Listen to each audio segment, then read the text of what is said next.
Welcome back, readers and gamers, to Higurashi, Tsumihoroboshi, Chapter 6.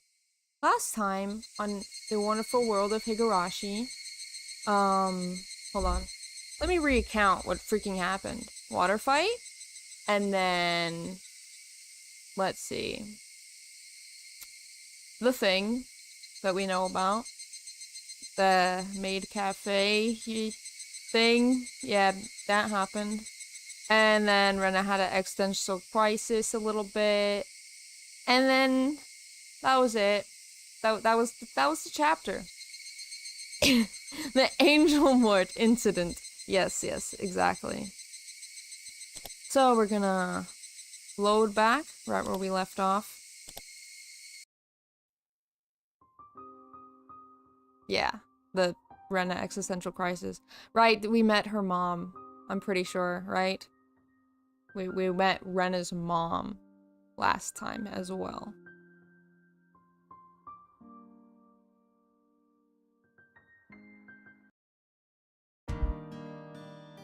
And I think we are in Rena's POV right now as well. Hold on, let me adjust my own audio for a second.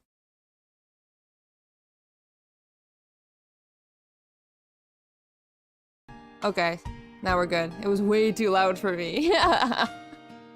Okay. I don't want to see any sweets for at least 3 days. Ugh.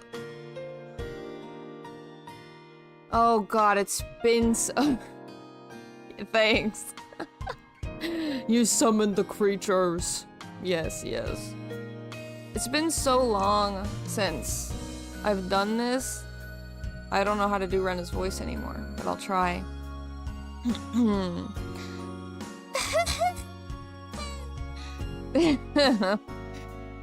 tried a little too hard, Keiichi-kun.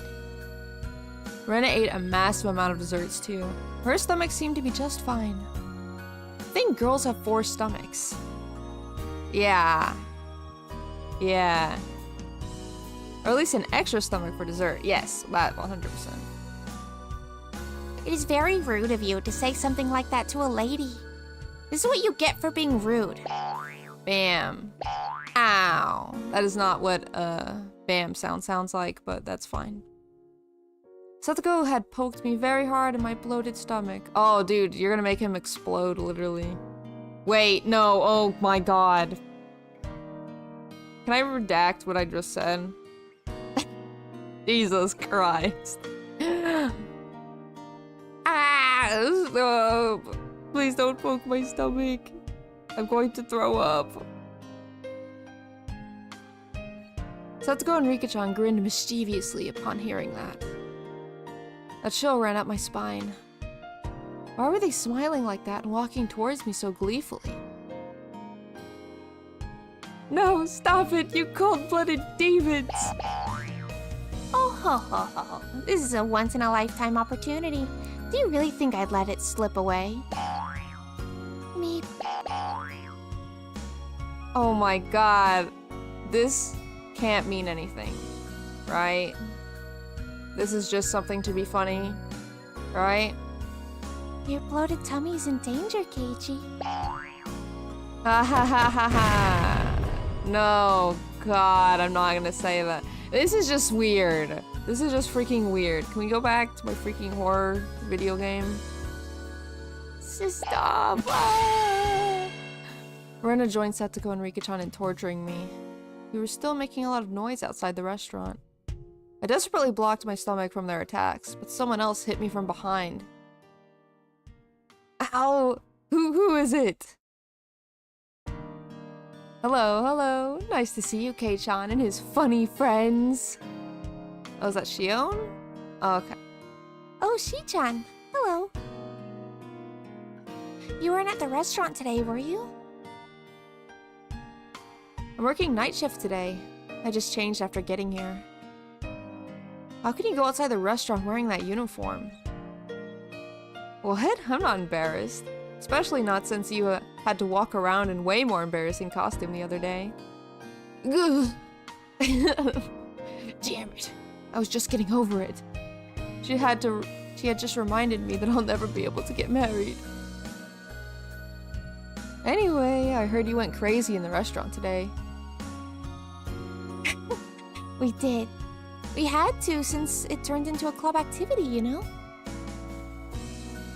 You made a big mess in there. Looks like Sis felt guilty, but she's helping the waitresses clean up the store now.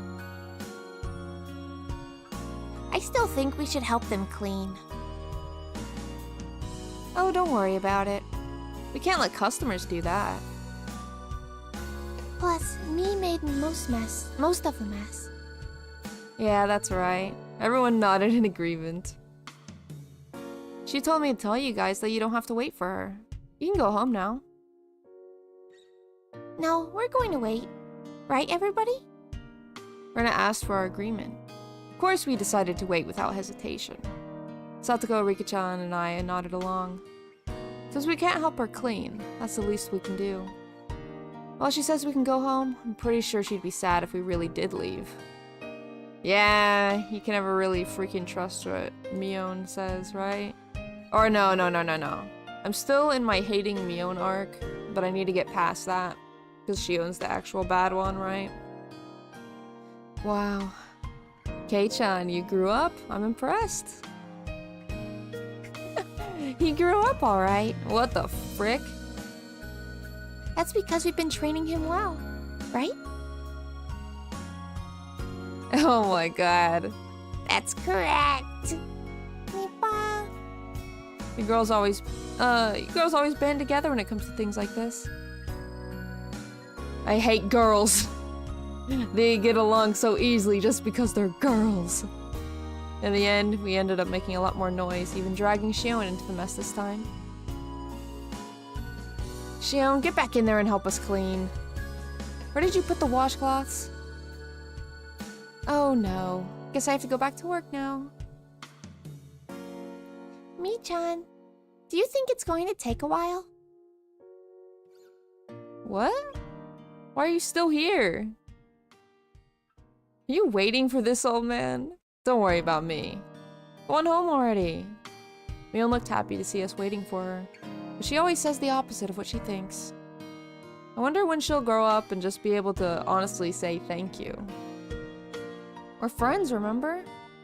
We'll wait until you finish up. I wish we could help you.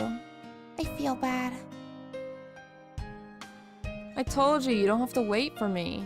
I'm going to wait for Shion to finish work tonight and then head to her house in Okinomiya afterward. So you really don't need to wait for me. I do appreciate it though. Are you sure? I still feel bad. Yeah, me too. We have enough people, so really, don't worry about it. Oh my god. Dude, if she says to leave more than 3 times, just leave. Unless you genuinely feel like she's in danger or something. This is getting ridiculous. Huh? Go home before it gets too cold. We understand. Me, I hope you can finish cleaning soon. Go for it. Yay. Woo! Thanks. Kei-chan, I trust you to escort the ladies home safely. Please protect them from assassins on their way home. Looking around, I didn't see any ladies who needed an escort. Felt more like I was the one who needed protection. Anyway, we said our goodbyes, making it easier for us to end the day and go home. Goodbye, Mi-chan. See you tomorrow. Yep. See you tomorrow. Alright, let's go then. We waved at Mion until she went back inside the restaurant. And after that, we all got on our bicycles and left Okinomiya. On the way home, we talked about how exciting it had been today. And it looks like everyone was still fired up. We had the horrifying punishment and the competitive eating contest, which turned into an unprecedented battle involving all the customers in the restaurant. And after that, everything got crazy and messy. At first, the waitresses didn't know what to do. But after a while, they ended up joining in. We had a blast. Wonder how much freaking product was ruined that day. That was wonderful. Did you see what Tomita and Okamura did? How amusing it was. I felt sorry for Kamada and Irie. So did I, but didn't you think my speech was great? Everyone in the restaurant was on my side after that. Keiichi, you might have been somebody really important if you were born in a different era. Well, to be fair, he's the main character now, so... What? This idiot? He's much too full of himself. An idiot will always remain an idiot, no matter when or where he's born. If he was born 100 years earlier, he might have gotten printed on bills. Money with Keiichi-san's face on it? How pathetic. It would only be worth 200 or 300 yen at the most. So $3, in case you didn't know. Satoko and Rika-chan kept their continuous chatter. I was a bit tired after the day's events, so I just listened quietly. I noticed the wind was getting colder. Shadows were getting longer as well. Satoko and Rika-chan still had a lot of energy left. What about Rena?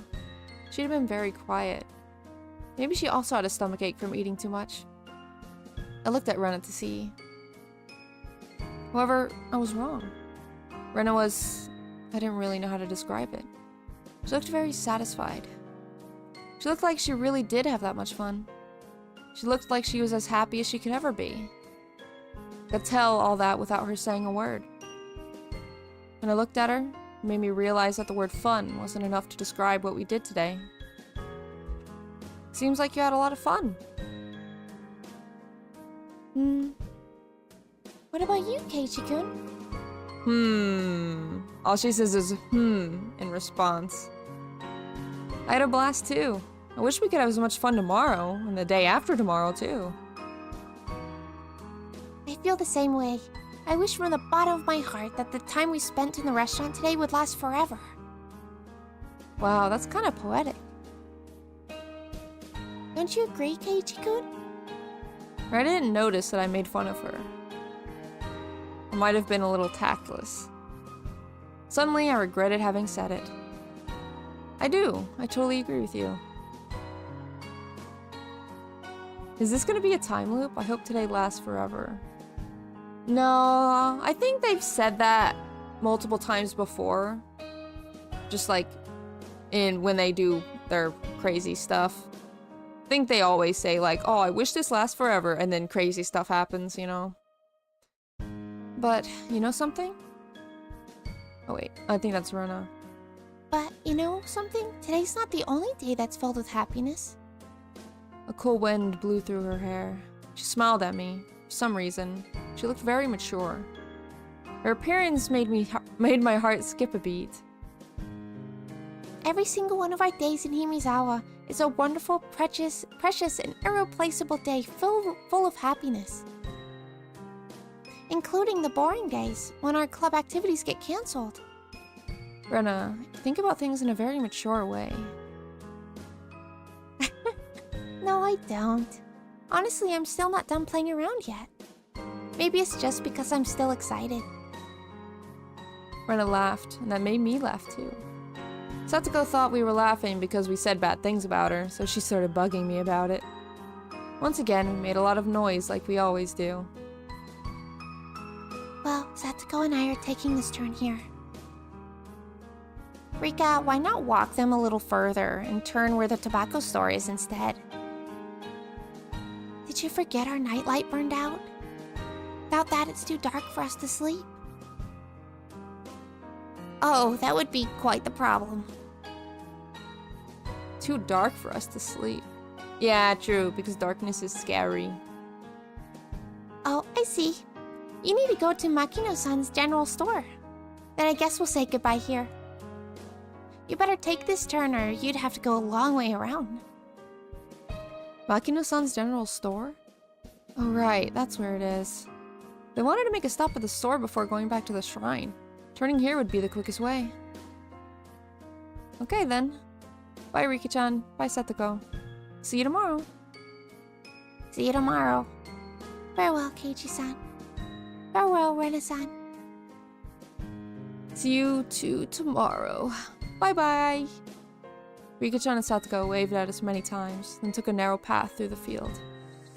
Once the noisy girls were gone, it went especially quiet all of a sudden.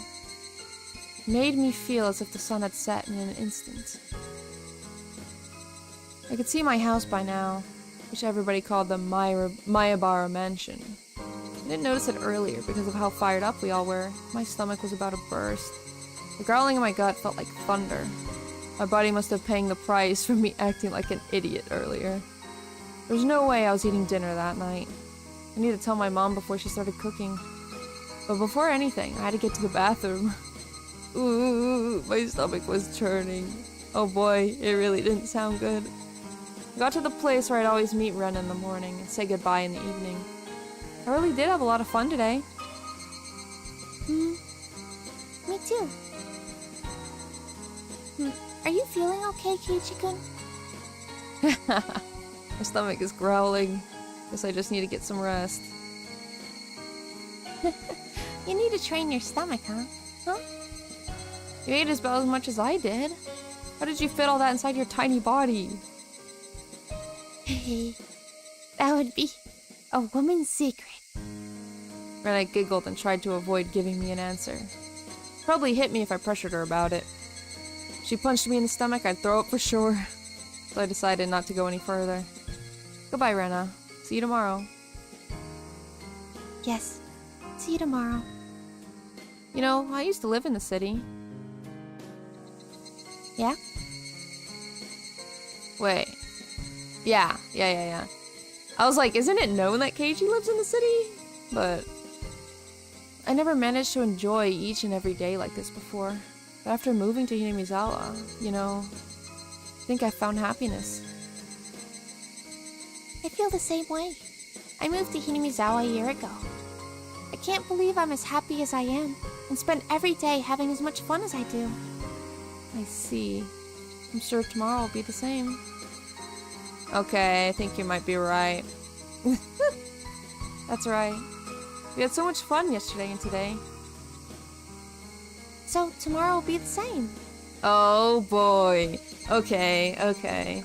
Saying tomorrow will be the same again and again? Twice in a row? Very suspicious, isn't it? With all the fun we have every day, I sometimes feel like I want to trip and fall sometimes. And it kind of scares me. I think that's Keiichi saying that, but... You fall when you fall, no matter how careful you are. That's why I believe we have to enjoy every moment as much as we can. You're right. We gotta enjoy every day as much as we can. Stop freaking repeating yourselves, oh my god. Well, it's probably time to go. Please say hi to your parents for me. Well, still have a lot of energy. Oh wait, that's freaking Rena. I always forget who says what. Well, it's probably time to go. Please say hi to your parents for me. Well, I still have a lot of energy left. Oh. So I'm gonna go treasure hunting. What, are you going there now? You sure are resilient. I'm impressed. What about you? Would you like to come along? Found a new trash pile I haven't dug up yet. Has she found Colonel Sanders? I might find something totally cute in there. I'm sorry, but I gotta pass. Besides, it looks like a storm's brewing. I think you should go straight home, too. Oh, I usually find something cute when I've had a wonderful day like today. So I'm going there just for a few minutes. Felt sick enough that I didn't feel like going with her. If I felt better, I would have gone treasure hunting with her for sure. She didn't want to go home yet, because she didn't want the fun day to end. Exactly how I felt, too. And she was never seen again. I understand. Bye then. Hope you can find something cute. Yep. Thank you. Bye-bye. I'm so sus. Whoa. Switch perspectives. Keiji-kun waved over and over as if he didn't want to say goodbye yet. After a while, he was gone. Oh boy, we're running now. Well, I had to go too, because I was going to go treasure hunting. I love cute things. It's such a wonderful day today that I'm sure I'm going to get lucky at treasure hunting. Definitely will find some wonderful treasures. I pedaled my bicycle with determination. My house was nearby, but I took another street that led to the dam construction site. Might have been okay to go home just then, but I hesitated to go, since I didn't want to be seen. I had so much fun today, I wanted to continue feeling happy as long as I could. It was already getting late, but I felt like it was getting dark faster than usual. Just like Keiichi-kun said, clouds in the sky were growing darker. Might start raining hard. But that doesn't mean I have to go home already. Stop it, Rena. You had so much fun today. You have to stay happy as long as you can. I'm happy. I enjoy every day. Rena, say it. Say the magical words. What is... Howl? Howl? Yeah, I knew it. Don't be embarrassed. You're not dumb or anything. Might be able to enjoy every day even more if I were dumb. If so, dumb is what I'd want to be. Oh, I'm gonna find something so cute and take it home with me. There, I said it. I'm sure I can find something cute. As long as I believe it's cute, anything can be that way. I should fill my heart with happy moments of today and yesterday. I should look forward to the happiness I'm going to receive tomorrow, the day after tomorrow too. So true, oh my god. We should all learn from Rena's philosophy. This is just majestic. I think chat is too freaking huge. You don't deserve that much attention on the screen. There you go. There you go. I reached the damn construction site. A mountain of trash loomed before me. I parked my bicycle and walked down the mountain of trash and scrap. This place is my castle. It'd be incredible if anyone else came to this mountain of trash. I've come here many times, and I usually stay for a long while, but I've never seen anybody walk by. This place is the village's blind spot. I bet that many people came here all the time during the dam wars, but it was abandoned after that. Villagers no longer needed to come here, and some people even forgot about it entirely. It seemed like they dumped trash here at midnight, but I've never seen a truck actually dumping trash, at least. They dump new trash more often, give me more time to kill. It looks like it's not going to happen for a while. I walked down the slope of the trash pile, all the way down to the bottom, and headed behind another pile. Nobody ever comes here. I've come here many times, and I usually stay for a long while. But nobody has ever come to mess up this place. Not even the other kids from my school come here. Just clear my throat a bit. They all believe that the arm of the manager of the construction site is buried somewhere in the trash piles, and they also believe the whole place is haunted. They told me that a ghost with one arm still wanders around here, looking for his missing limb. Sadly, I haven't seen the ghost either. I'm not scared. In fact, I'd rather like to meet him. I wouldn't mind helping him find his arm. If he's feeling lonely, I'd want him to be my conversation partner.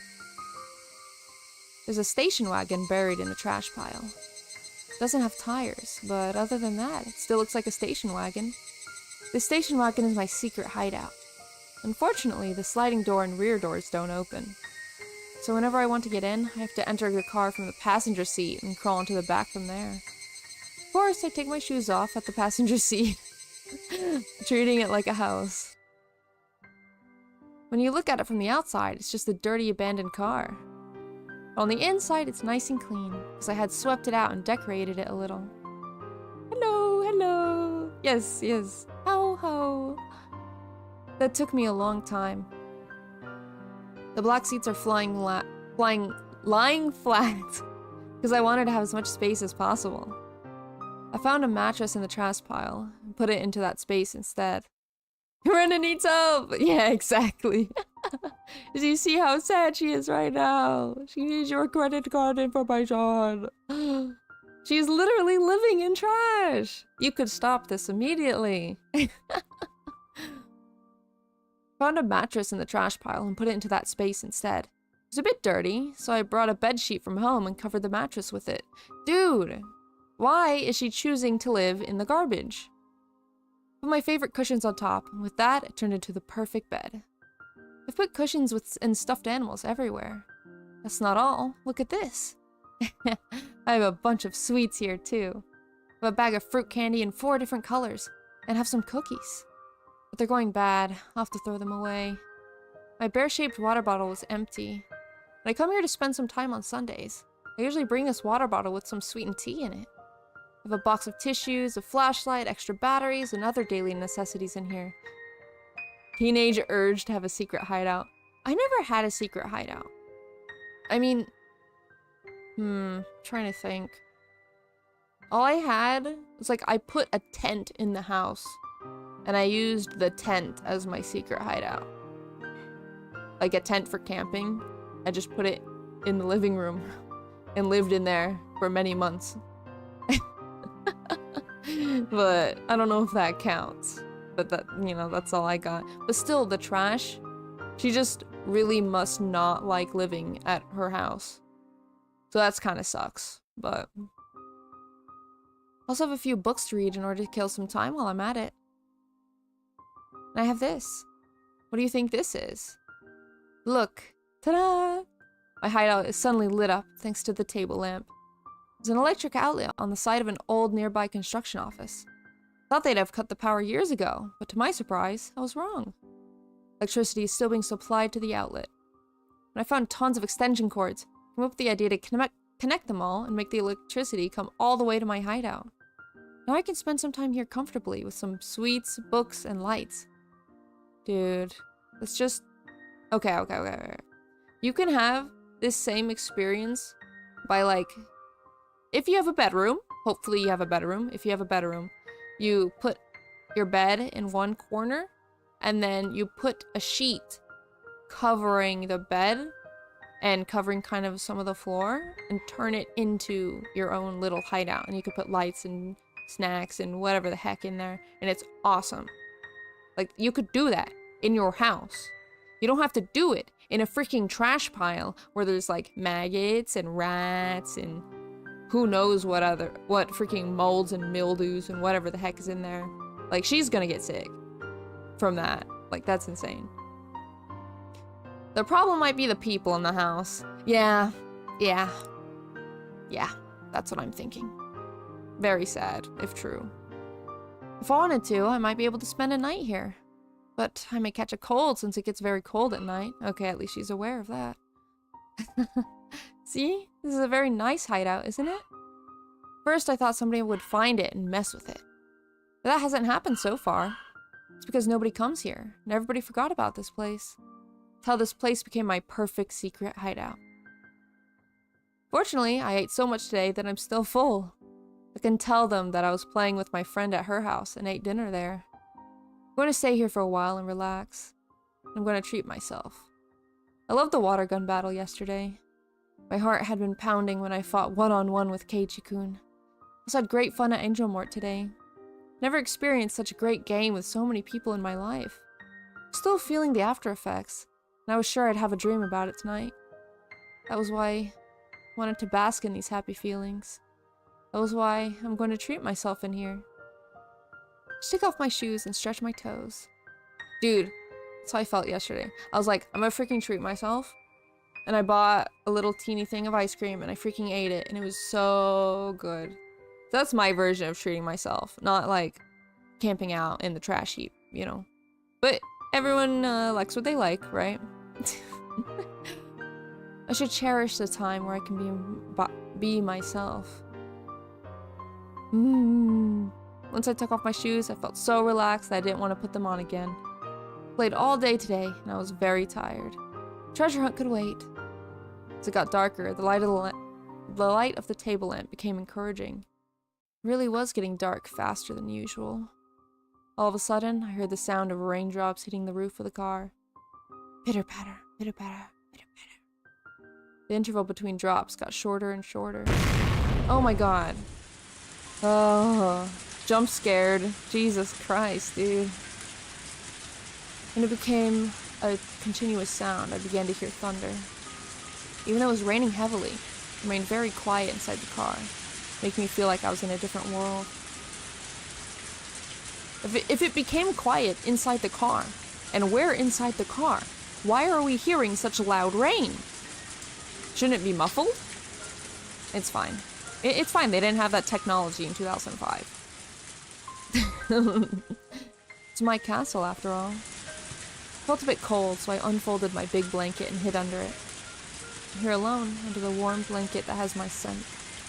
Even though nobody knew where I was at the moment, and I feel like I was left alone in the heavy rain, I still feel secure and free from anxiety for some reason.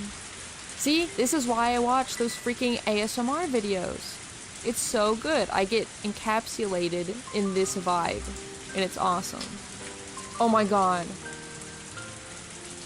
What if I do want to live in a trash heap? Oh my god. I felt like this heavy rain was keeping my enemies away from my castle. I liked it that way. Thunder is nature's jump scare. That's so true. This place is full of small happiness. It's full of my favorite things. That's why I'm happy whenever I'm here. And I put another blanket over me, felt as warm as if I were in bed. Listened to the soothing sounds of raindrops hitting the scrap iron in the trash heaps, and it made me feel sleepy.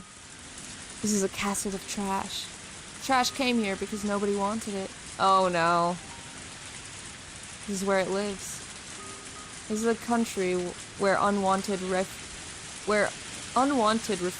lives together. I feel like I fit in here. But at the same time, I knew it was just a temporary place for me, because there's somewhere I had to go back to. No, I shouldn't think about things like that. Whenever I realize I don't belong here, remember I'm in the middle of a very dirty pile of trash. I should just doze off for a bit longer. Thinking is poisonous. I wanted to keep myself out of that poison, so that the kind rena within me could stay pure. A little bit longer. Just a little bit longer, and I closed my eyes.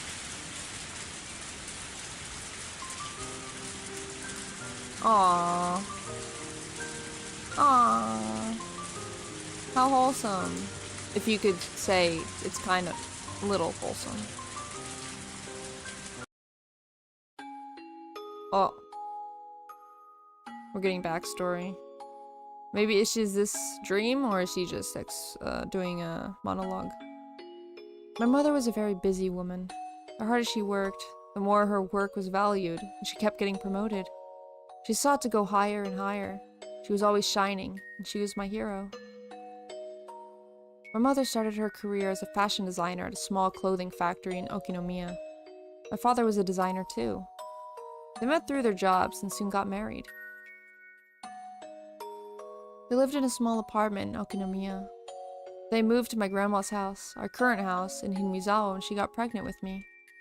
We lived there until right before I went to elementary school.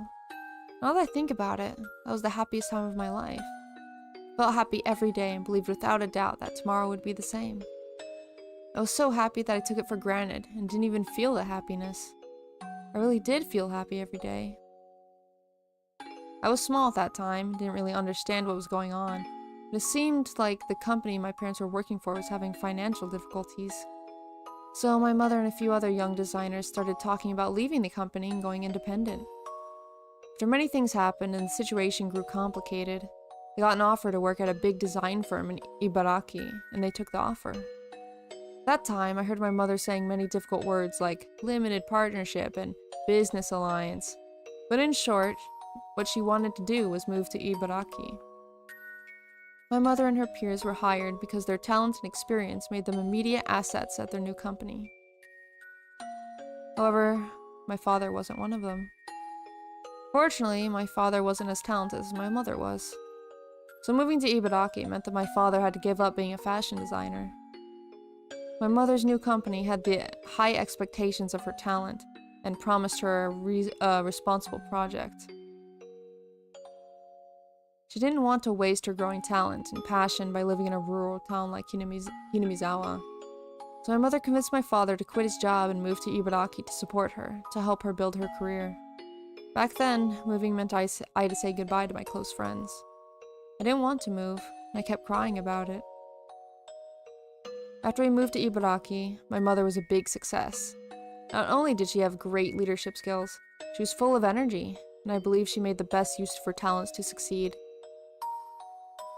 She came home late every night and barely had any days off. When she had a big project, she often stayed the entire nights at her office. When she came home, she always looked fulfilled and wore a happy smile that she'd never worn when she was in Himezawa. She was shining, and I remember I always wanted to shine like her when I grew up. On the other hand, my father wasn't doing so well. Couldn't find a job as a fashion designer, so he took a clerical job at a small company, but he kept changing positions. Couldn't use the experience that he had cultivated, and it was very hard for him. But he was very understanding. He started to take care of things around the house for my mother, who got busier and busier, having one project after another. He cleaned the house, did the laundry, came to my school events. However, he couldn't cook. He did cook rice, but he always bought side dishes from a grocery store. We ate dinner without my mother more and more often. I guess she's busy again.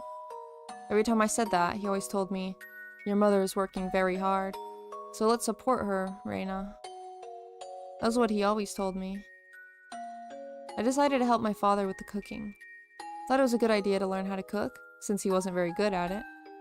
Whenever my mother cooked, I helped her and tried to learn how to cook from her. She apologized for not having enough time to cook for us. She was happy that I was learning. I think I wrote in my school yearbook that I wanted to be a clothing designer in the future, just like my mother.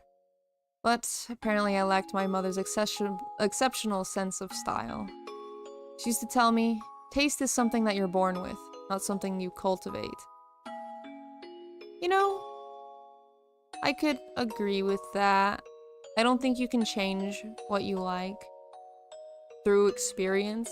You can't force yourself to like something, you know? Or like know what goes with what. Like mechanically, I guess you could learn that, but I don't think you could, you know, learn the feeling of it, right? Hola, fish. Can't force it to change, but it will change over time. Yeah, if you do it very dedicatedly for many years, yes, I believe that. I remember I was discouraged to be a designer because of that. That's why I decided to reach her by getting better at things she wasn't so good at instead of trying to be like her. I wanted to be good not only at cooking, but also at doing things around the house, such as cleaning, doing laundry, grocery shopping. I remember my father was really happy that I did all that for him, because he wasn't good at it at all. Couldn't find a job and spent a lot of time at home. He seemed to enjoy spending time doing the housework with his daughter more than anything. My taste in clothes is much different than 5 years ago. Yeah, but aesthetically, I wonder if you could say that it, like, in the design world, if it is, you know, objectively good, you know? That's kind of what I mean by it. Like, I guess designing is its own art, and art is subjective, and blah blah blah, so, you know. Some, people will like anything. I started to become better and better at filling in for my mother. She started to get too busy to do any of the housework at all. She moved on to a more responsible position at her job. She took me out to many places, as if to compensate for leaving me alone all the time. She used to say, "Let's go eat something delicious without telling your father." Took me out to a restaurant. She took me to high-class restaurants and amusement parks. Sometimes it was only me and my mother. Sometimes it was with her friends from work. She took me to a beach barbecue one summer with those friends. I was introduced as her daughter, and every one of them pampered me. Still remember there was this one guy who particularly doted on me. He was a good-looking young man. I called him Uncle once, and he got mad at me. He was nicely tanned with dyed brown hair. This young man often came with us when we went out. I'm scared. I'm scared. My mother took me somewhere. She usually made several phone calls for her work during the day, and sometimes she took me out to a place where she could also do her work at the same time. So I didn't feel awkward when people from her work came with us. But I always preferred to be alone with her. So I was happier when we could do that. One day she took me to a very high-end part of town. Of course, she always spoiled me whenever we went out. Bought me things, let me eat whatever I wanted. But she especially spoiled on me that day. She took me to many expensive-looking boutiques and accessory stores. She bought to buy me something, but I told her not to get it because it didn't look good on me. Without hesitation, she bought it anyway. Remember, there were many zeros on the price tag. On that day, I realized my mother's design work had made her a very successful woman. She was earning a lot of money. Took a break at a ridiculously expensive-looking restaurant that probably charged 1,000 yen for a glass of orange juice. My mother clapped her hands together and spoke to me with a smile on her face. She asked, "Rena, would you like to make your dream come true?" When I was in kindergarten, my teacher gave students a topic to draw a picture of. The topic was my dream, and I drew myself eating a mountain of fruit parfait all by myself. What my mother meant to say was that she was going to make that dream come true for me. Dude, whenever somebody pampers somebody like this, it's scary. Because who knows what terrible things are about to happen, you know? Like, she's doing all this good stuff for a reason, right? Also, hi Hex. We're reading Higurashi, if you didn't know. It was a normal day. It wasn't my birthday or anything. But since my mother always spoiled me when we went out together, I didn't feel awkward about it at all. I accepted her offer with a happy smile. There were 5 or 6 fruit parfaits in front of me. Remember, it looked exactly like the world I drew, and I felt like I was floating in that dream world. It was too much for us to finish, but we dug our spoons into it as if we were playing in the mud. We really enjoyed eating it together. My first time to experience getting full by eating only fruit parfaits. Remember, I was very happy. Enjoyed tasting the happiness and chatting with my mother. Reina-chan, do you remember the man who went to the movie and had dinner with us last time? Oh no. Oh no. Are you talking about Uncle Akihito? Well, at least, well, she's gonna be like 10 or something. Are you talking about Uncle Akihito? Oh, I can't call him that, or he's going to hit me. Ha ha ha ha. Reina-chan, do you like Akihito-san? No.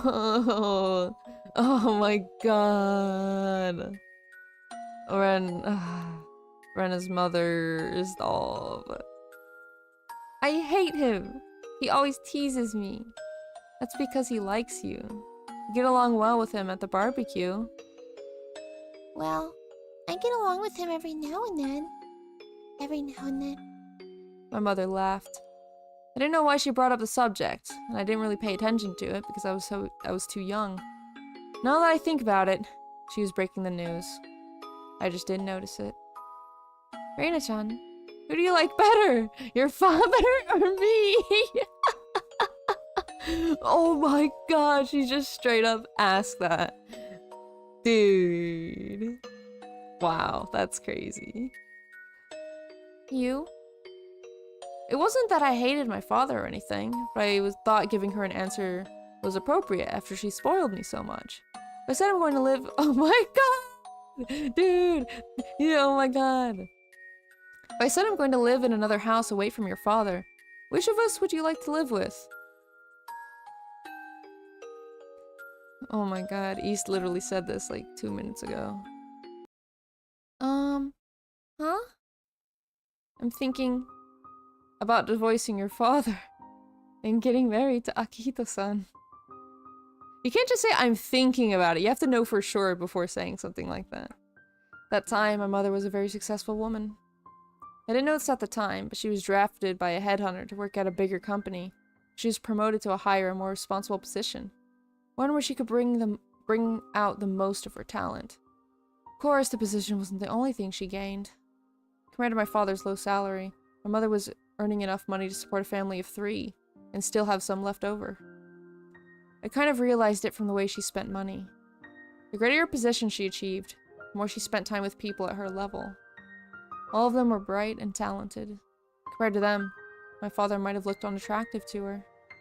I liked Uncle Akihito, but I liked him as one of my mother's friends. Not in the same way I liked my father. I liked my father and my mother equally. It was very shocking to me that my mother wanted to divorce him. I felt as if the ground below me was beginning to crack. That expression, I realized, actually fit my situation very well. I had to choose which side of the cracked ground I wanted to stand on. My mother told me to live with her at her new house. Her new house meant the house Uncle Akihito lived in. Thought a house was a sanctuary for a family. Believed that a house was a holy place where strangers couldn't easily enter. That's why I couldn't believe her. How could she let a stranger invade such a holy place so easily? Why do you hate my father? My mother looked down and didn't answer. I asked her another question. Why can't you stay with my father? I think that was the hardest and most heartbreaking of all questions for a mother to answer. In short, my mother had cheated on him. She loved another man who was more attractive than my father, and it was just that and nothing more. I knew more than anybody that it wasn't my father's fault. First of all, he decided to move from Hinamizawa to support my mother as much as he could. Yeah, he sacrificed so much for her, and she was just like, actually. For him, nothing good had come from that. Actually, I think he had a very tough time since we moved to Ibaraki. But he volunteered to be her support, tried very hard to do that. Thought my mother appreciated his support. So, I took her decision as a betrayal. I told her that I disagreed with everything, including their divorce. Said it very loudly and made everybody in the store jump. Sure, continue your relationship with Uncle Akihito, but don't divorce my father. I feel bad for him. I feel terrible for him. He had been doing nothing but supporting you patiently this whole time. How could you do such a cruel thing to him? I screamed as loud as I could. My mother answered, "It's too late." What? Is she pregnant? Why? You haven't talked with my father about this, have you? It's not too late? I'm pregnant. Oh my god. Okay. Yep. Alright. Okay, alright. Yep. Okay. Wait! That means Rena has like a half-sibling? Oh my god. Are we not gonna meet them? Ooh. I don't know whether my mother actually told him about the divorce in person. A middle-aged woman who called herself a lawyer came to the house several times to talk to my father on my mother's behalf. She sometimes called him too. My father begged the lawyer to let him speak directly to my mother many times, but it never happened.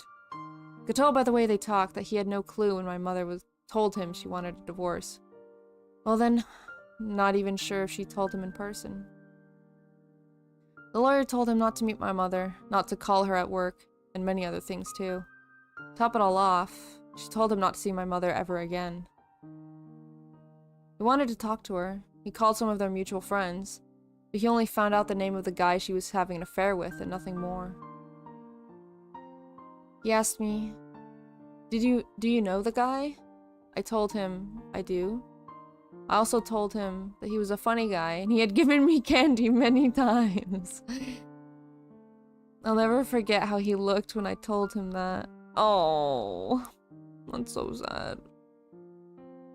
He hit me for the first time. Oh, stop! Dude! Oh my god.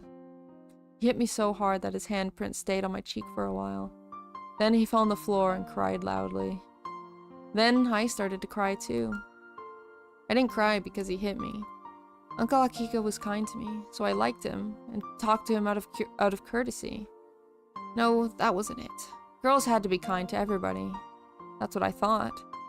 But I was wrong. I learned in this world that there are people you should be nice to, and enemies you shouldn't be nice to. The enemies are the ones who would destroy my life with their very existence. Whether they mean harm to me or not doesn't matter. They're like weeds growing in a flower bed. Dandelions are innocent, but they take all the nutrition for the tulips from the soil, so we have to pull them out. The dandelions did nothing wrong, but they're the enemy. Enemies are bad people. That guy was a bad person. I shouldn't have accepted him. I should have rejected him with everything I had. By doing so, I might have been able to disrupt their relationship. By doing so, I might have been able to make my mother feel like their relationship was not going to work. If I tried to do so, my parents wouldn't have had to break up. Oh, great. Now she feels responsible for it. My father and I cried together, but we cried for different reasons. He must have cried because it happened so fast and didn't make any sense to him. I cried because I regretted that I let this happen when I had the chance to prevent it.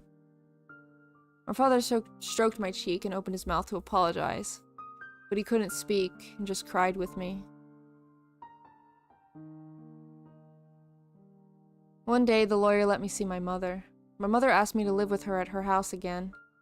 I didn't know what to say, so I just kept looking down and listened to her apologies. Father knew that I was going to see my mother on that day, so he handed me a letter and told me to give it to her. I don't know what he wrote in that letter. For some reason, I was able to imagine what kind of things he wrote when I felt it through the envelope. After all, the letter inside the envelope had a rough surface. Huh?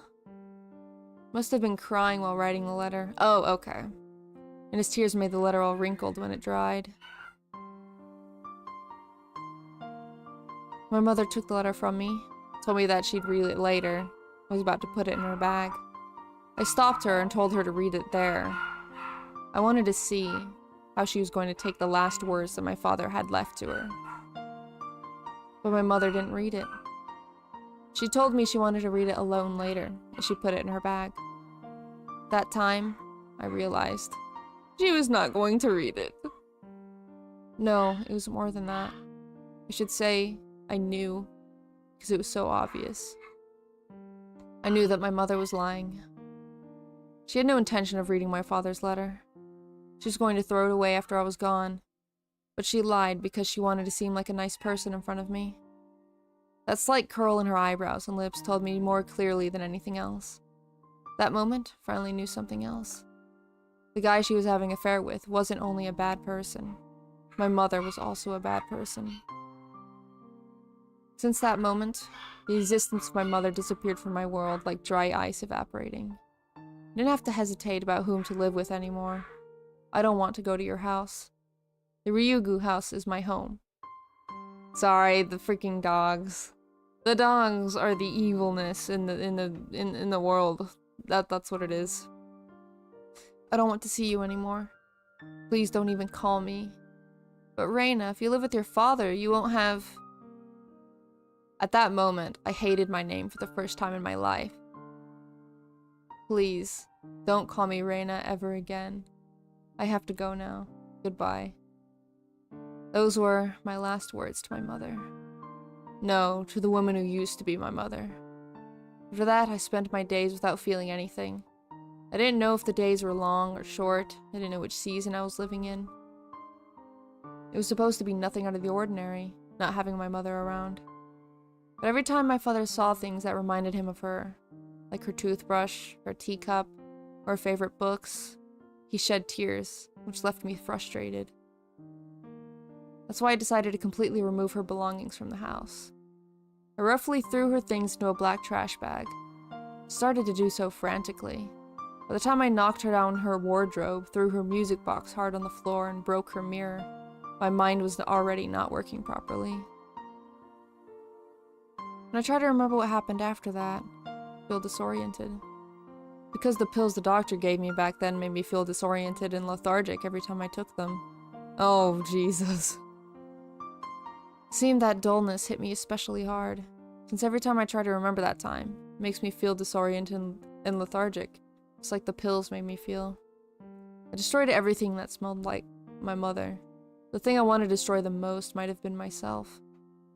Even after I threw all of her belongings away, I still couldn't stop feeling regret, and decided to blame myself in the end.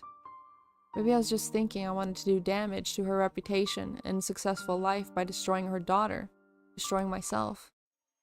And I was about to reach that very last resolution. Oyashiro-sama came to me. Oh god. Oyashiro-sama told me to go back to Hinamizawa. Yes, all of this was because of his curse. Oyashiro-sama brought a curse upon the Ryugu family because we broke his rule and abandoned Hinamizawa. After I figured that out, everything started to make sense to me. All the crazy things that happened after my mother was gone. The curse of Oyashiro-sama did all of that to us.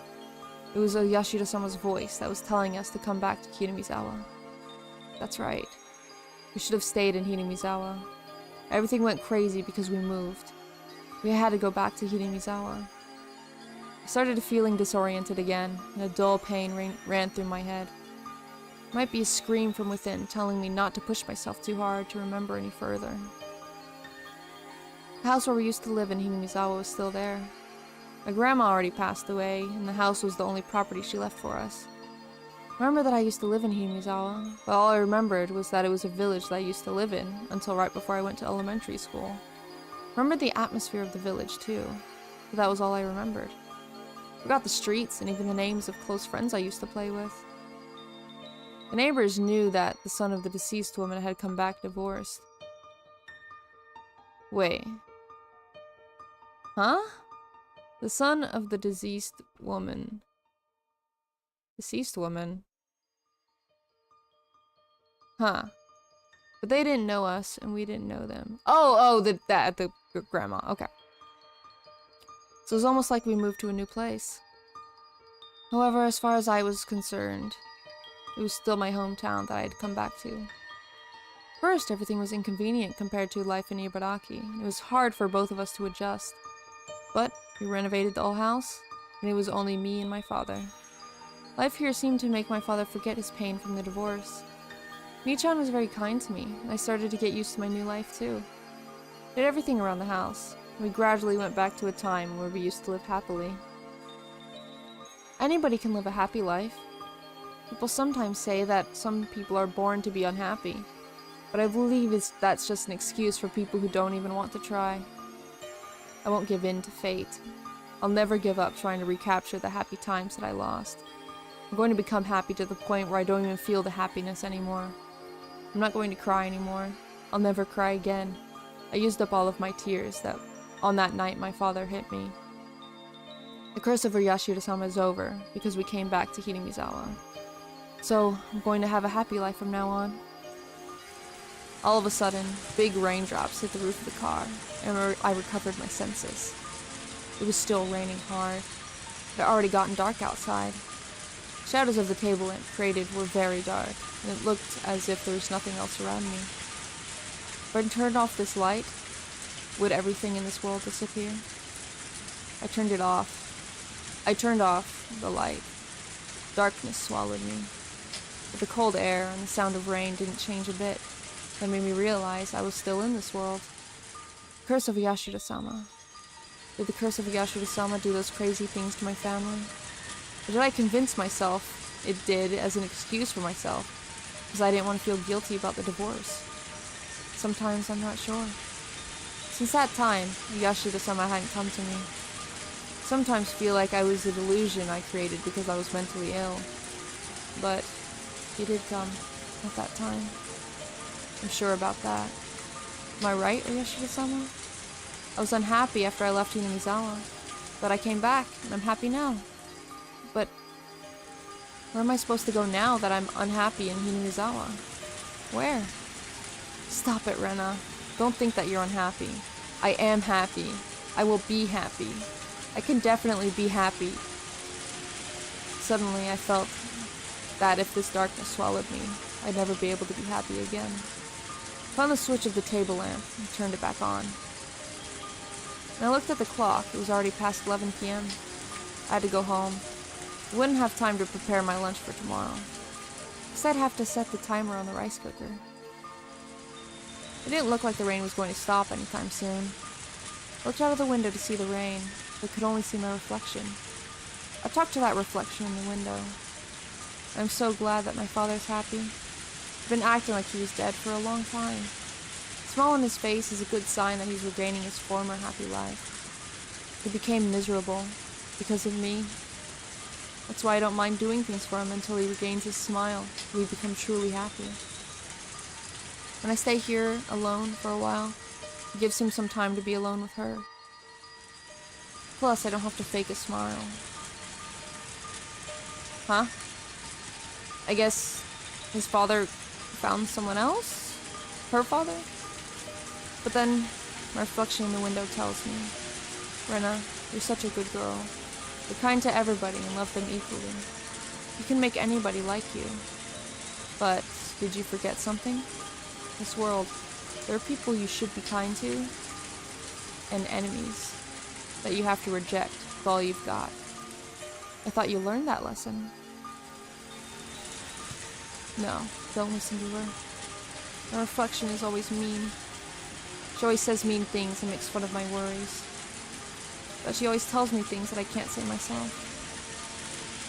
Let's go home, Rena. To your home.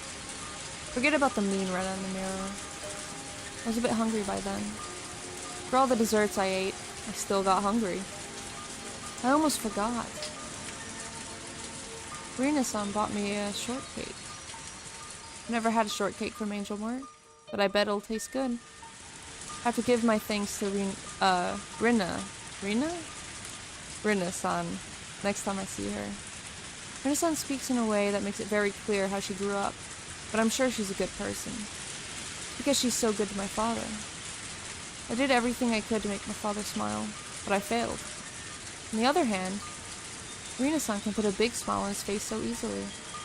I have to thank Rena-san. I have to thank her for cheering up my father. But I don't know why. I just don't like her perfume. What? What does that mean? What can this mean? I don't know. Didn't she destroy a bunch of windows with a bat? Was it because the reflection is mean? That has to be it. That has to be it. No, I think you're right on both accounts. She did that because her reflection is mean, probably. And she didn't even reference that incident in her flashback. She did not even reference her, like, breaking a bunch of freaking windows with a bat at the school. That's crazy. And then the perfume has to be the same as her mom's. That has to be it. So we're gonna look at the new tips. Yippee! Wahoo! What did blood mean by this? Crazy. I'm always shocked by how realistic some things in Higurashi are. Like, the freaking juxtaposition between how realistic it can be, and then the freaking grossness of how, like, you know, it can be. It's like, dude, it's crazy. My summer picture diary. Did we get to see pictures? I wish I could see pictures. Oh, it's a diary for when she was young. Okay. Today, I went to a swimming pool with my mom. Uncle Akihito came with us too. I don't like him because he's sometimes mean to me, but he's a very kind and funny old man. He told me to call him daddy for that day because he was going to play with me at a pool like he was my daddy. No! Oh my god. My mom called him daddy, so I did too.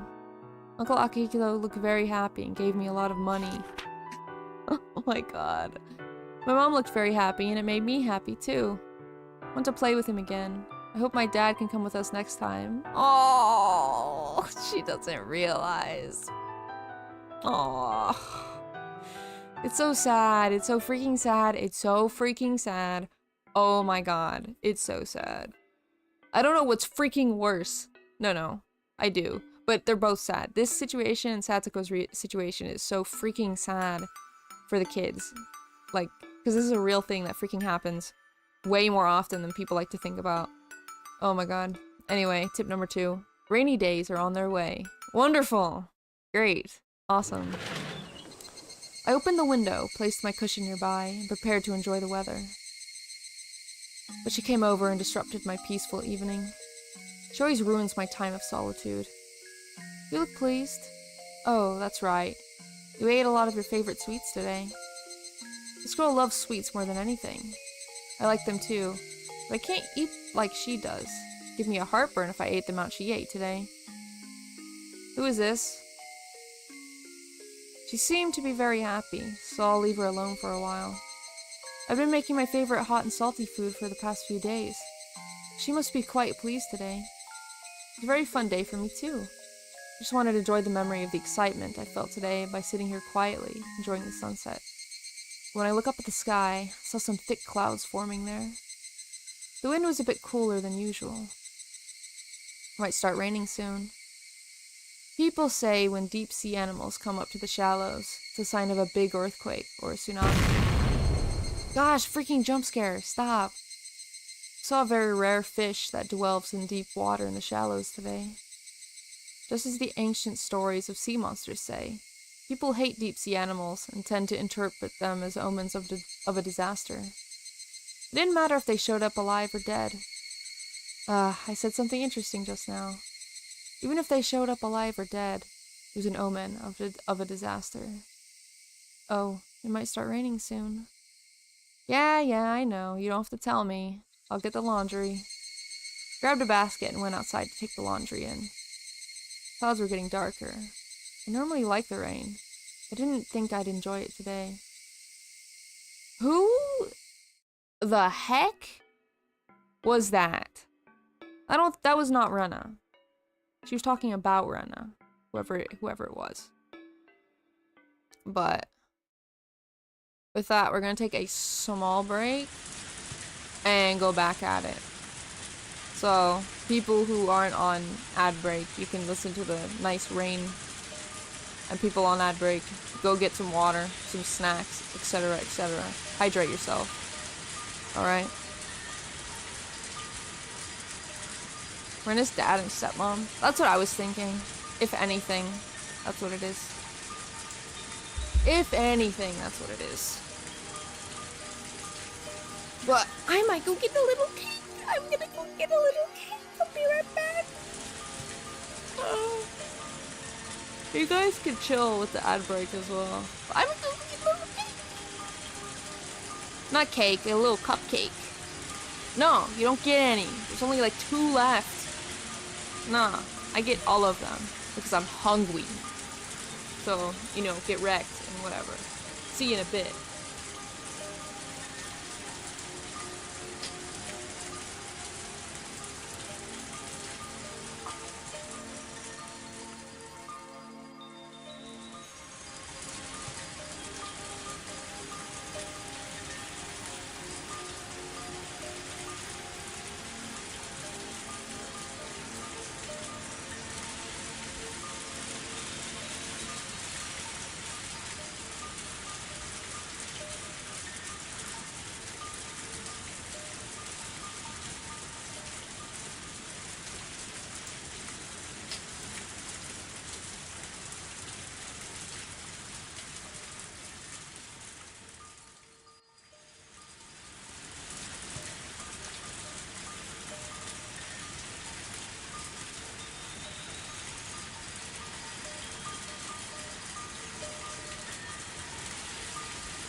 Oh my god, I'm so bad. You guys aren't so bad, but I'm so bad. You're missing. I have cupcakes now. And I'm eating them.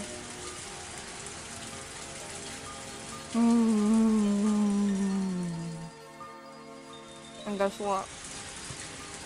They're carrot cake cupcakes. They're so freaking good, dude. Oh, I forgot to close my door.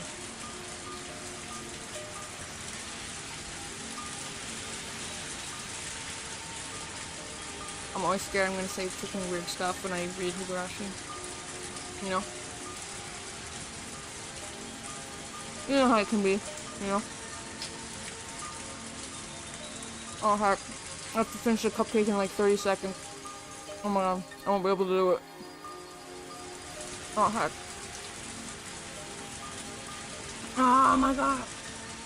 I'll have to wait till after stream to finish these cupcakes, I guess.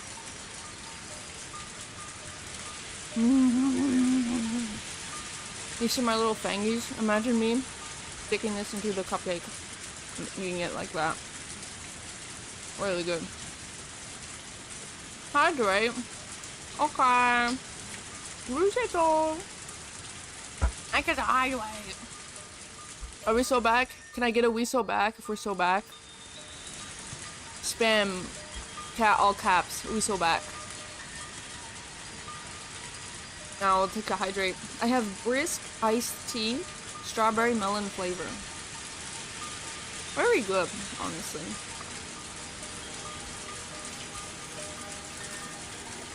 We so gone.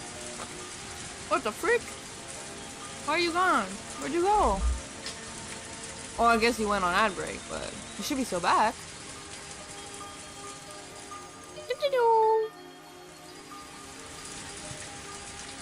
Alright.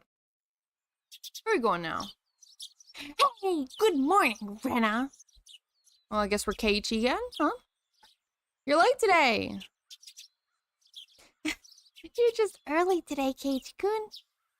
I'm not trying to put aside the fact I'm always late, but it feels good to defeat you once in a while. Oh, I slept in this morning. I couldn't sleep last night. Oh, you too? Same here. I was still feeling yesterday's uproar. It took me a long time to go to sleep. Yesterday I had a lot of fun with my friends and went home still riding that high. I was too full to eat dinner. Kept talking with my parents about the great time I had over the past few days. I was so pumped that I couldn't go to sleep. Kinda sounds like I'm a little kid. But given that Rena seemed to be the same way, I feel better about it. No, I feel better isn't the right way of phrasing it. I should say, I'm glad to know we share the same feeling. Rena went treasure hunting after I left. I'm sure she found many adorable things. Went home, talked with her parents about how great the day was. There were so many red flags, I was kind of expecting it. Yeah. I'll be honest, I can't really remember what happens in this chapter, so we're both gonna be in for it, whatever happens. Hey. Hold on. Hey, Mi-chan. Good morning. Oh, you're here early. Better watch out for the pigs falling from the sky. I know I usually make you wait for me. Do you really have to say it like that? Keiichi-kun was unusually early this morning. Today is full of miracles. You want to talk yourself. It's going to be another happy day today. Oh my god. Dude, stop. Just stop. I had fun the day before yesterday. I had fun yesterday. So I'm going to have fun today for sure. I'm happy, and Mion is happy, and the world is happy, and the sky is happy, and the birds are happy. Oh my god. Of course, Ren and my other friends are equally happy. I'm not afraid to say it, and I wish these happy days would last forever. Hey Mion, what are we playing today? What, for club? I don't know yet. Rena, do you have any ideas?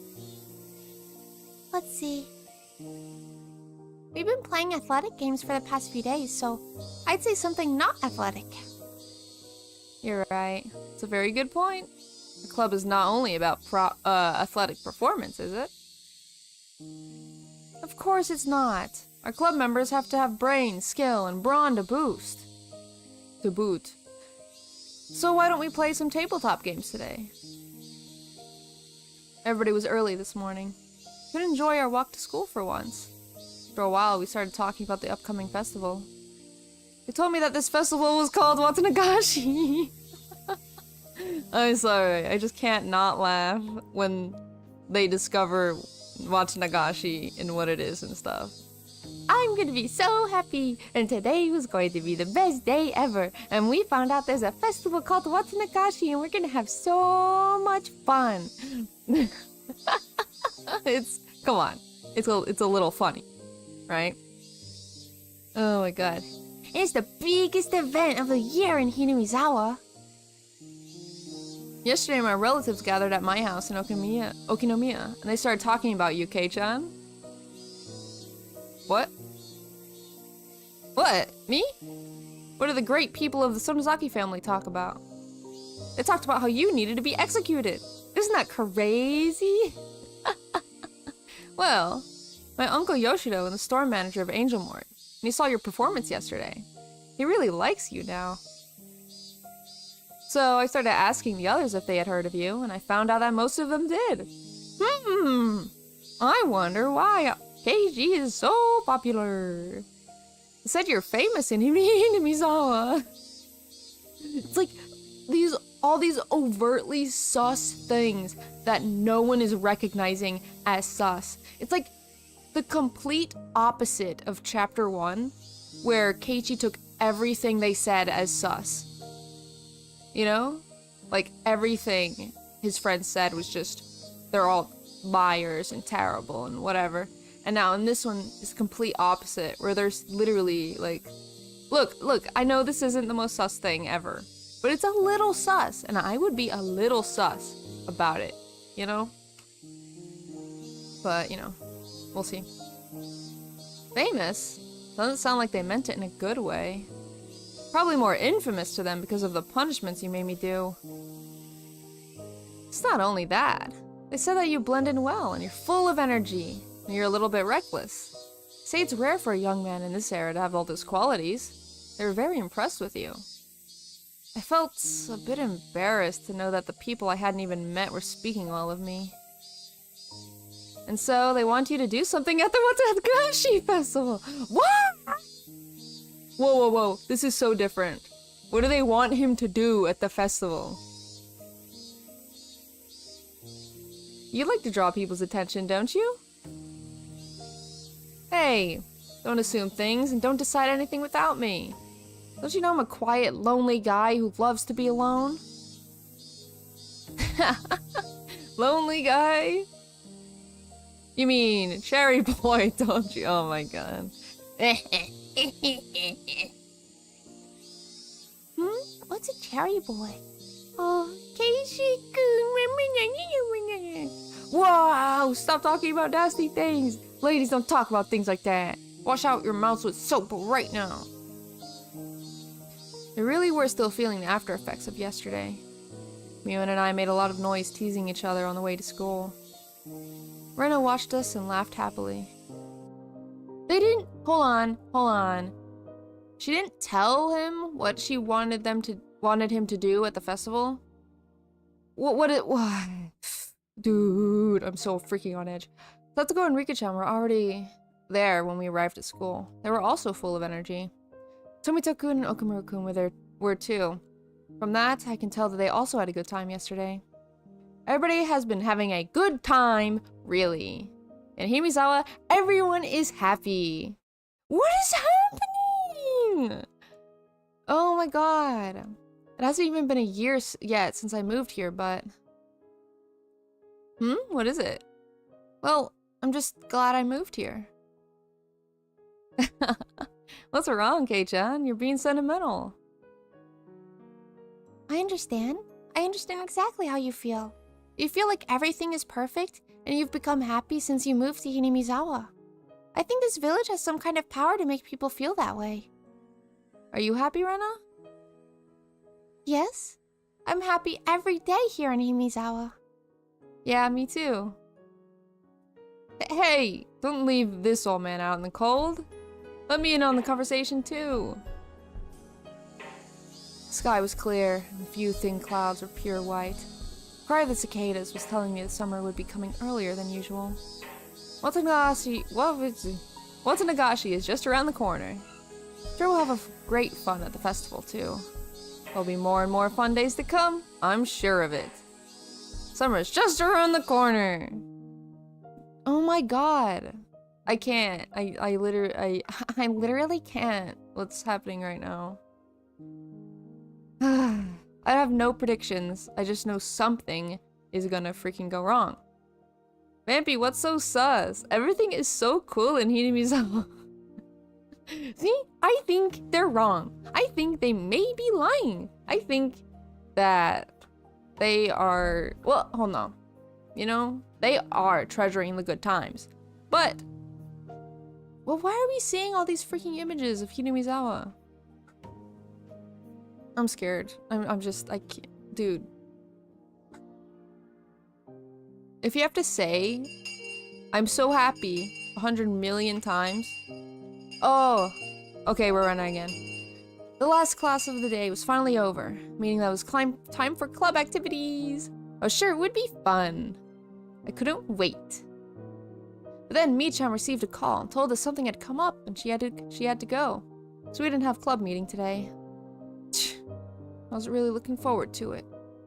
There's nothing I could do, but I could at least chat with Keiichi-kun on the way home. It'll be fun. Keiji-kun sprite. Rare Keiji-kun sprite. Keiji-kun sometimes says mean things, but he's very funny. When I chat with him, my depression goes away. That's the first time she's using the word depression. Wait, what did I just say? Me? Having depression? What? Am I depressed? Okay. I know it's not funny because it's real and this happens to people, but it is kind of funny. I have so much fun every day, and I'm as happy as I can be. What did I have to be depressed about? Well, it was obvious. Because of Rena-san, my father is happy now. Before he met her, he was like a lamp in broad daylight. Honestly, he was like the living dead. But after he met Rena-san, he started to smile like he used to when he was living with my mother. He enjoyed talking with her, started going out with her. You could probably say they went on dates. Now, he looks 10, no, 20 years younger. Rena-san gets along with my father very well. She's very kind to me too. There's actually no reason for me to hate her. But the bitter memories of my parents' divorce, my many regrets, were gradually eating away at my heart. Was it okay to accept that woman? Rena-san might be the same as how Uncle Akihito turned out to be. I don't think they can. I don't think you can get a divorce when you're not married to anyone. Right? Is she the enemy who takes my happiness away with her very existence? With or without bad intentions? Am I going to sit around until everything collapses again? Should I fight the enemy before it's too late? Rena-san comes to my house a little too obviously. So my father started letting her stay the night. Many of her belongings have turned up in the house. Father and I don't smoke, but there's an ashtray in the living room. Futon in our guest room is hers now. In the bathroom, there's a toothbrush and shampoo I'd never choose to buy. Started to feel awkward about those things. That's when I started noticing it at the front door when I came home from school. Her perfume. I asked my father once if he was thinking about getting married to Rena-san. He looked a little embarrassed, perplexed, and confused. He told me, not yet. You know I was hurt by the divorce. It's probably why he couldn't admit he wanted to remarry. That's why he said, not yet. He'd consider it, but not while I was still living with him. That's what he meant, I guess. There's only one reason why I don't want him to get remarried to Rena-san. I feel offended that my sanctum, my family, is being invaded. I might be being selfish, though. I know keeping my father all to myself means keeping him miserable like he was before he met Rena-san. He has a life to live, too. It's his right to heal from the pain from the divorce and to live, to find his new love. He wouldn't have gone through that painful life if I'd prevented the divorce from happening in the first place. He had a right to a happy new life that lets him forget the pain he never deserved, and I don't have any right to stop him. In fact, I have an obligation to try to return his happiness to him. I have to pay for my sin, my inability to prevent his divorce. Oh, no. No. Then, what should I do to make both of us happy? It wouldn't be that difficult. All I'd need to do would be to give my silent approval of their relationship. Father tells me he won't get remarried while we still live together. That means I should stop leaning on my family, be strong, live on my own as soon as I can. Although, that doesn't mean I can tell him not to go out with her until that day. Rena-san comes to our house to see him despite her busy schedule. She even stays the night whenever her shifts permit. They're adults. I have no right to say anything against that. That's why I chose to give my silent approval to the relationship. Tried to see her as little as I could. Get along with Rena-san on the surface. I know my father would have a hard time keeping face if he didn't. But it's a very exhausting and painful thing to get along with a person I don't really like. So whenever Rena-san comes over, spend as much time as possible outside, then head home late. Michan's club activities are the most convenient things to do to kill time. But there are some days we don't have a club meeting. On those days, I while away my time at the garbage dump. hunting for treasure alone. And that's how I started to make my secret hideout. My father can do whatever he wants with Rena-san at home. I don't have to see them together. I can spend my time peacefully at my hideout. I sometimes feel depressed about my life. I sometimes want to talk to somebody about it. But nothing will change, even if I talk to somebody. Oh. Nothing will change even if I talk to somebody. That is true, but the way you feel about it will shift, you know? By nothing will change, I'm assuming she's saying, like, nothing about the situation or the past will change, which is true. But her feelings and the way she handles it will change. You know? But I guess she doesn't have hope that that's even possible. And it sucks that she's blaming herself. I think that maybe the Rena-san and her should have a little sit down and talk about what happened and how Rena-san's like not going to replace her mother or ever do bad things like her mom did and all that kind of stuff. This is all I can really do. Most important thing for me should be to overcome the sadness of losing my family as fast as I could and to regain my own happiness. I have so much fun every day. I'm happy every day. Even on the way home, Keiji-kun was talking about funny things that made me laugh. My feeling gloomy in spite of that was kind of rude. No! No. You're out with friends, having a good time, but then the hit of depression gets you. You shouldn't feel bad, because then you shouldn't feel bad about that, because then you'll feel even worse. You know? You should just take your time alone, and then leave if you want, come back when you feel better if you do, you know? Happens. My father should be happy. I should be happy. I just feel sad because I still can't separate from my father. Compared to the unexpectedness of the divorce, Rena-san's invasion is a very slow process. I think Rena-san understands how I feel. She treats me very kindly, but she doesn't do more than that. I think she understands that I'd feel uncomfortable if she did. I respect Rika-chan, because she's strong, even without her parents. Compared to the pain of losing both her parents unexpectedly, my problem is like nothing. I respect Satoko-chan's toughness too. She also lost her parents and was forced to live with a very painful life under her uncle and aunt. Compared to the cruel treatment she had to go through, my relationship with Rena-san is a blessed one. I keep feeling anxious, but that's just because I'm still immature. Because I feel like I'm not ready to separate from my father. I have to be strong like Rika-chan and Satoko-chan, to try my best to be happy. I'm going to live with all my might, in order to regain the peace of mind that I lost that day. My assumption that I'm not happy is just a mistake. I should appreciate the wonderful days I spend with my wonderful friends. Just by realizing that I'm happy, the world shines so brightly. Listen, listen! It was just so cute that I screamed, "I'm taking it home with me!"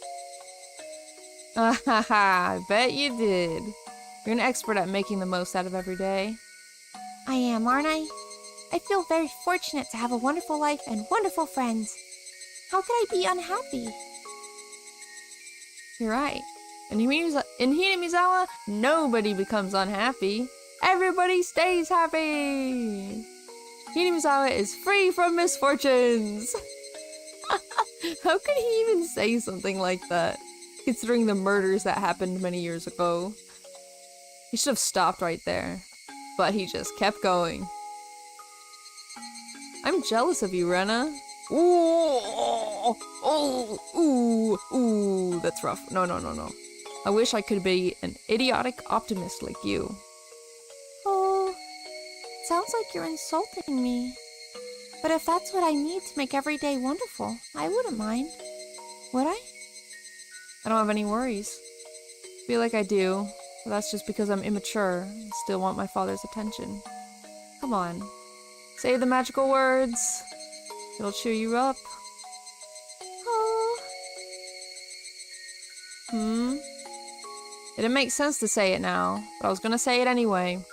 Because this is my magical phrase that always cheers me up. Oh, I'm taking it home with me. Haha, what's wrong with you? That's so like you, but still. That's right. This is me, Rena. Not Rena.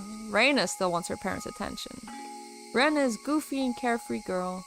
She knows that every day is full of happiness, and she has the kind heart to appreciate it too. She should forget about icky things. She should live a wonderful life free of anything icky. Icky starts with I, and that's why I got rid of the I in Rena. I wonder how that joke worked in Japanese. Interesting. I'm Rena. I'm going to recapture the happiness I lost when I left Hinamizawa. I will overcome any pain and hardship. I can be happy. So I got rid of icky things. I'm sure there are only incredible things waiting for me. Oh, incredible starts with I, too. Oh, I have a question for you. Shoot, go ahead. I was almost home when my house appeared. I noticed something different there. There's a truck parked in front of my house. There's nothing on the back of it, but I can tell it brought something there, because I saw cardboard boxes, blankets, and ropes on the ground. From the front of the house, I heard voices of two young men saying, "Well, we'll be going now." They passed me by as I walked toward the front door. They were wearing some kind of work uniforms. They worked like the delivery people. Wait, I watched a streamer called Asability, and I read it as Assability. Bruh. I'm pretty sure it's Asability, which is interesting, but it's not Assability, I'm pretty sure. My father was about to close the door when he noticed me. "Hey, I'm home. What's going on?" "Oh, Rena, I have a surprise for you." I'm scared. My father looked to be in a good mood. I didn't know why he was, but whenever he smiled like that, I just wanted to smile back at him. His eyes used to look like those of a dead fish, no matter how hard I tried to smile at him. These days, he could put on a big smile just to surprise me. He has been literally coming back to life since a year ago when we moved back to Hinamizawa. No, since he started dating Rena-san. When I see him smile like this, I'm happy. But at the same time, I feel confused because I don't know whether I should thank Rena-san or not. Look, doesn't it look great? He took me to the living room. He's probably expecting me to go, oh and ah. So whether there was something in the living room or not, I was ready to go, oh and ah, for him. Wow. What? What is this? What did you do? I tried to sound excited and surprised. He was standing behind me, probably smiling with satisfaction at hearing my excited voice. I, on the other hand, was desperately trying to understand what was going on. For a moment, I thought I was in someone else's house. You see, the living room had been completely redecorated. Furniture we had was all basically from the former house in Ibaraki. My parents brought most of the furniture when they got married. Or bought most of the furniture when they got married. It was all old and a little dirty. Some of them still had crayon scribbles I drew when I was very little. A smoke detector? Yeah. Look, a smoke detector. Isn't that cool? A carbon monoxide detector. Wow. But all of that was gone. Everything in the living room had turned a pastel color, looking very sophisticated, like the rooms you'd see in soap operas. The new carpet looked very tropical. The new curtains matched with the carpet. The new sofa looked very expensive. The living room, in general, looked like a resort hotel. The channel switcher of our old TV was broken. We had to use the pliers to change channels. But it was gone too, replaced by a new one with a big screen. The room's lights had also been replaced by nicer looking ones. No way they did all that in a day. No way. The living room looked like a totally different world under the new fluorescent lights. This looks great, Dad. What made you do this? I did it to get a fresh start. It's been a year since we moved here. Thought it was time for me to reboot and finally start a new life. Rena's line. This looks great, Dad. What made you do this? I suggested redecorating the house once in order to cheer him up, because he was still in pain after the divorce. But he wasn't interested at the time. He didn't want to get rid of the old furniture we had chosen with my mother, because she still couldn't get over her, even though she cruelly broke up with him. I wanted to suggest it again when the time was right. Never thought he'd do it on his own initiative. That was a good idea. This beautiful living room makes me feel refreshed. I love it. I knew you would. Rena, you always wanted to have a rocking chair, didn't you? I haven't set it up yet, but look, I got it for you. Oh, Dad, thank you, thank you, thank you. This is mine, right? Right? Hey, this is for everybody. I understand, but I'm not going to get off the chair once I sit on it. My father explained the details of his redecoration proudly. Told me that he only did the living room this time, but he's going to redecorate all the rooms. Sure, had become more active. There's some parts of about the redecoration I didn't like, but I still thought it was great, because it made him happy. Found the old furniture outside in the yard. Are you going to throw them away? Yeah, I think we should. Delivery companies is coming later to pick him up. Getting rid of the old furniture means putting an end to my mother. I hated the furniture because it smelled like my mother, and I tried to break everything once. I understand why my father wants to take this opportunity to get rid of them, but for some reason, this new living room makes me feel like I no longer belonged here. My father didn't choose the new furniture. Rena-san probably did. Most likely, my father and Rena-san decided to redecorate the living room, went to a furniture store to buy everything. I tried to think positively. The reason why my father didn't tell me about the redecoration was because he wanted to surprise me.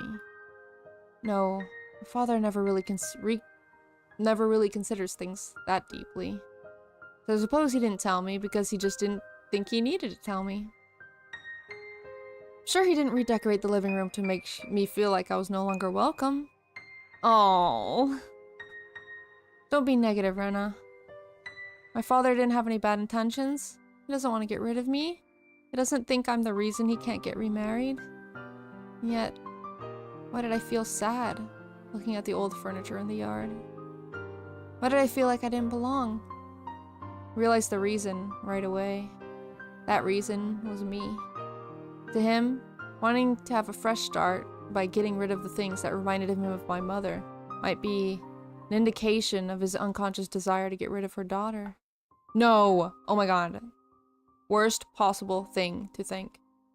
My father doesn't really consider things deeply, so he might not be thinking I'm the reason he can't get remarried. But he understands that he can't get remarried while we live together. By staying with him, I'm torturing my father. It was my fault that he had to get a divorce. That's why I have to support him, to help recapture his happiness. I couldn't just keep him all to myself. I'd have to start thinking about living on my own. I don't need to go to university. I should think about getting a job. But who would hire an uneducated girl like me? Even if somebody did hire me, I wouldn't be able to earn enough money to live on my own. Maybe I should think about working at a hostess club, like Rena-san does. Oh, he met her there. Oh, that's fine. Oh, he's getting played. Yeah, maybe. People only choose the jobs they can. A girl like me doesn't have a lot of choices. Rena is 14? 14, 15. Somewhere around there. Not a lot of companies would hire me or pay the amount of money that I'd need to live on my own. But, come to think of it, where's the place where I belong? Whenever I end up feeling like this, I miss my secret hideout in the trash piles. I'd love to get under my blanket and feel the warmth on a cold night. The hideout gets hot and humid during the day, very cold at night. It's not a comfortable place to spend time in. But it might be the place where I can relax the most, more than I can at my house. No, I shouldn't think like this. I shouldn't think that my house has been invaded by Rena-san. Should thank her for making my father happy. Rena-san isn't trying to kick me out of the house. She's trying to get along with me. But I'm not opening my heart to her. I'm the bad one. I'm the bad one. And I'm blessed. I'm blessed. Satoshi-kun and his aunt didn't get along at all, and she abused him for a long time. Compared to him, my situation is a lot easier. Satoko-chan and Rika-chan lost their parents, and they live together now. They've been through very hard times. On the other hand, I still live with my father. I should feel blessed. I shouldn't think I'm unhappy because of these things. I am happy. I am blessed. Trouble with me is I still can't admit that I'm happy. Thing is, she's not happy, and she's refusing to accept the truth that she is not happy, and she needs to grieve. I don't think she has grieved properly. You know? At the beginning of the divorce or whatever, she grieved just because she thought it was her fault. She didn't really grieve for basically the loss of her mother. She's not dead, but she's not in her life anymore. You know? She needs to grieve the fact that it's not her fault. My father kept talking proudly about the redecoration. She should get into gambling? Oh my god, stop. I nodded at him with a big smile and let him keep at it. Oh, I almost forgot. Rena, can I ask you a favor? Sure. What is it? I ordered 2 jackets from the clothing store. Seems like they came in today. I've told the delivery company pick up the furniture, so can you go get the jackets for me? Sure. Which store is it? Wonder what kind of jackets you got. I can't wait to see them. No matter what they look like, I'm sure Rena-san picked them out for him. Though I don't mind going. I'd rather go to the store than listen to his stories about the redecoration of our living room. Got the receipt, asked him where the store is, changed my clothes, and left the house. Started pedaling my bicycle and looked at the old furniture in the yard for the last time. They used to be the object of my hatred. For some reason, they now made me feel sentimental. Is it because I still regret the loss of my mother, even though I hate her? Yes, I literally said this, like, 2 minutes ago. Couldn't let the poisonous emotions take over my heart. I understood that in my mind, but I just couldn't get rid of that feeling. The old furniture wasn't the only stuff that was kicked out of the house. There's also a lot of junk that I brought home from the landfill. Father was probably going to throw that away too. He doesn't like the junk I collect. Probably let the delivery company take it all together with the old furniture. Just like an animal that rubs its scent on its home in order to feel secure. I collected all the junk in order to make sure that I could stay here. No, that's not it. I wanted to bring them to my house because they were abandoned by their former owners. They needed a place to live. Aww. Feels abandoned by her mother, really.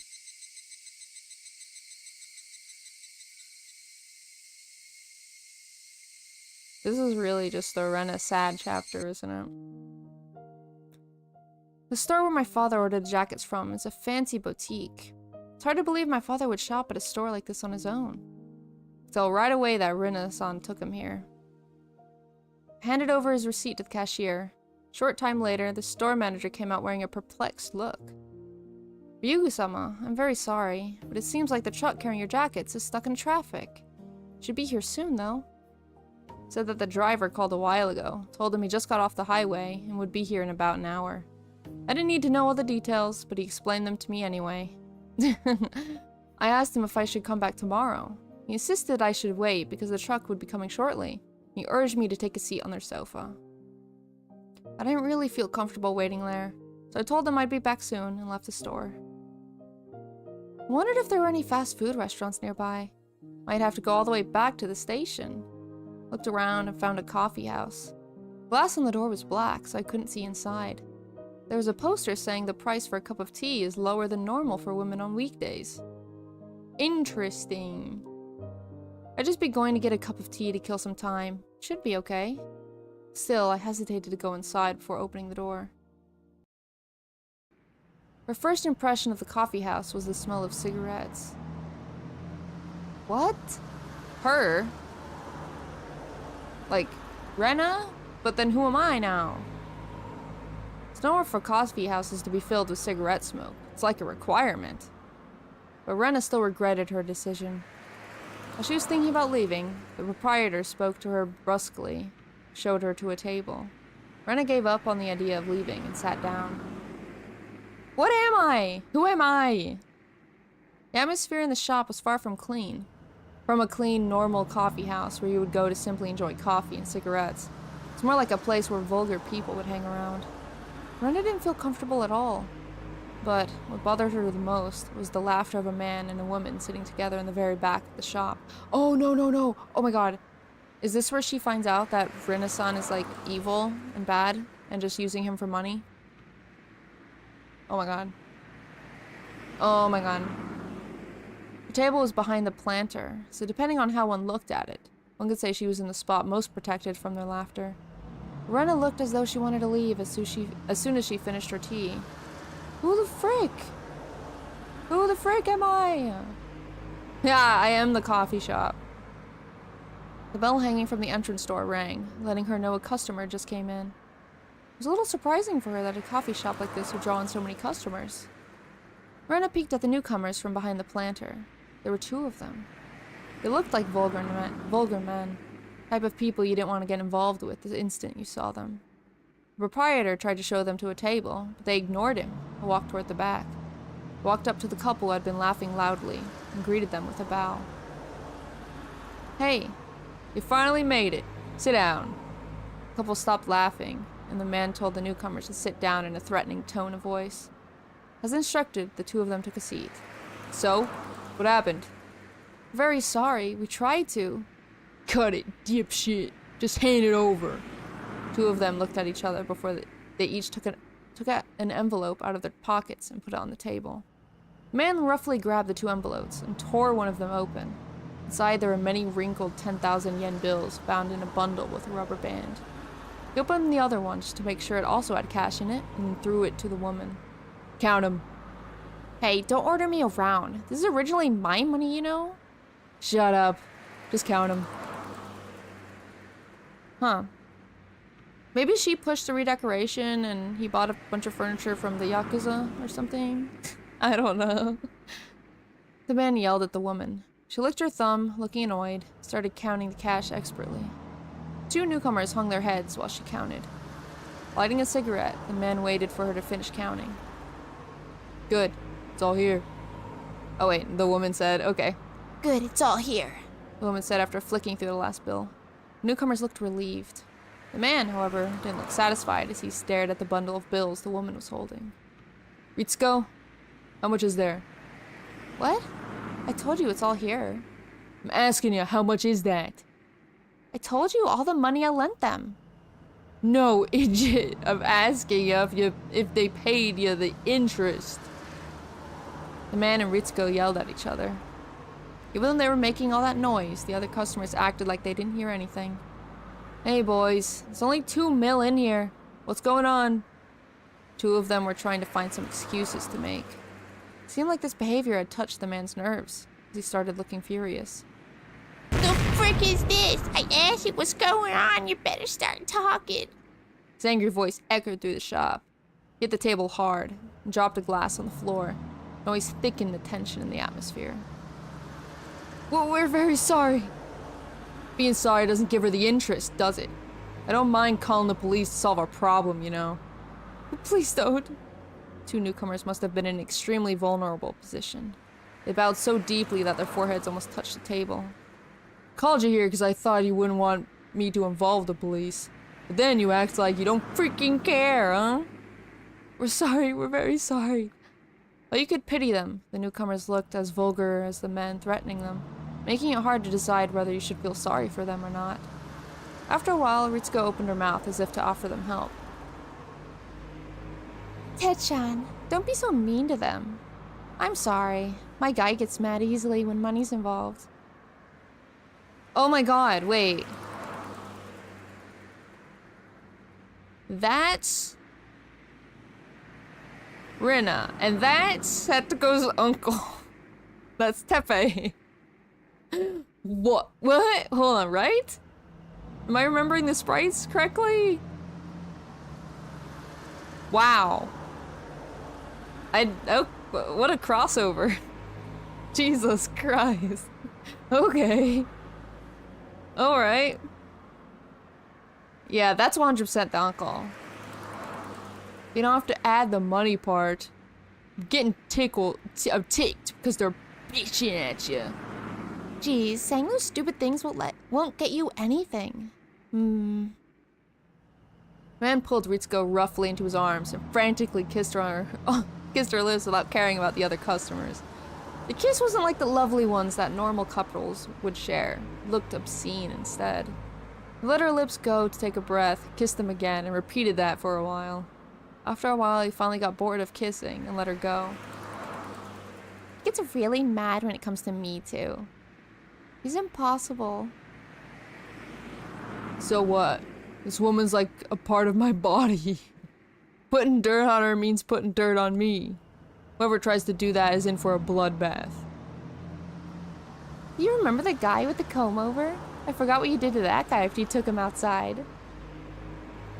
I remember him. He challenged me, wanting to take it outside. Said he did karate, so I got a little excited to see what he had, and I punched him in the stomach. Then he just kneeled down on the ground. I was disappointed, so I took off his pants and underwear and made him clean the public toilets with the— oh my god. See, I'm helping society. I deserve an award for that one. Can't believe you made him do that. You're so gross sometimes. They started laughing loudly like they were doing earlier. The laughter obviously intimidated their companions. Listen, you two. Techan is actually in a very good mood today. Usually you'd start yelling, "This isn't enough money," and you'd thrown into the Oiji River naked by now. Oiji? Oji River. We truly apologize for the inconvenience. Well, you forgot about the interest, but you did pull together all the rest of the money in time. I'm impressed.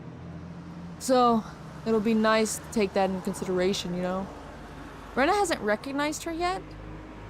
I don't know, because I don't even know what perspective we're in right now. This might be the first time we were ever in third person, probably. Maybe this is like Rena's version of an out-of-body experience where she's like, oh my god, you know? Anyway, his interest rate is a little high. But it's only 5 if you pay it today. If you wait even a day longer, it'll be doubled. And if it's doubled, I don't think you'll be able to pay it no matter what you do. So I'm going to make you a deal. Techan, would you give us a minute? Sure, I guess it's okay. Men left the table with a grin and headed for the bathroom. It's far too amenable to that request, as if they planned for him to leave the table at that moment. Ritsuko made sure he was in the bathroom, and took out some papers out of her bag and spread them onto the table. You're young. You don't want to ruin your life because of an outlaw like him, do you? So I recommend you pay all the interest today. You do, you can cut your ties with him. We understand that, but we can't get 500,000 yen just like that. Oh my god. That's a lot. I understand. I bet you tried really hard to collect that 2 million yen. I understand there's no one who'd help you out with another 500,000. They must have done their very best to collect even the money they brought today. So it must be impossible for them to collect even a dime from anybody now. They hung their heads and told her that. However, take a look. I made this for you.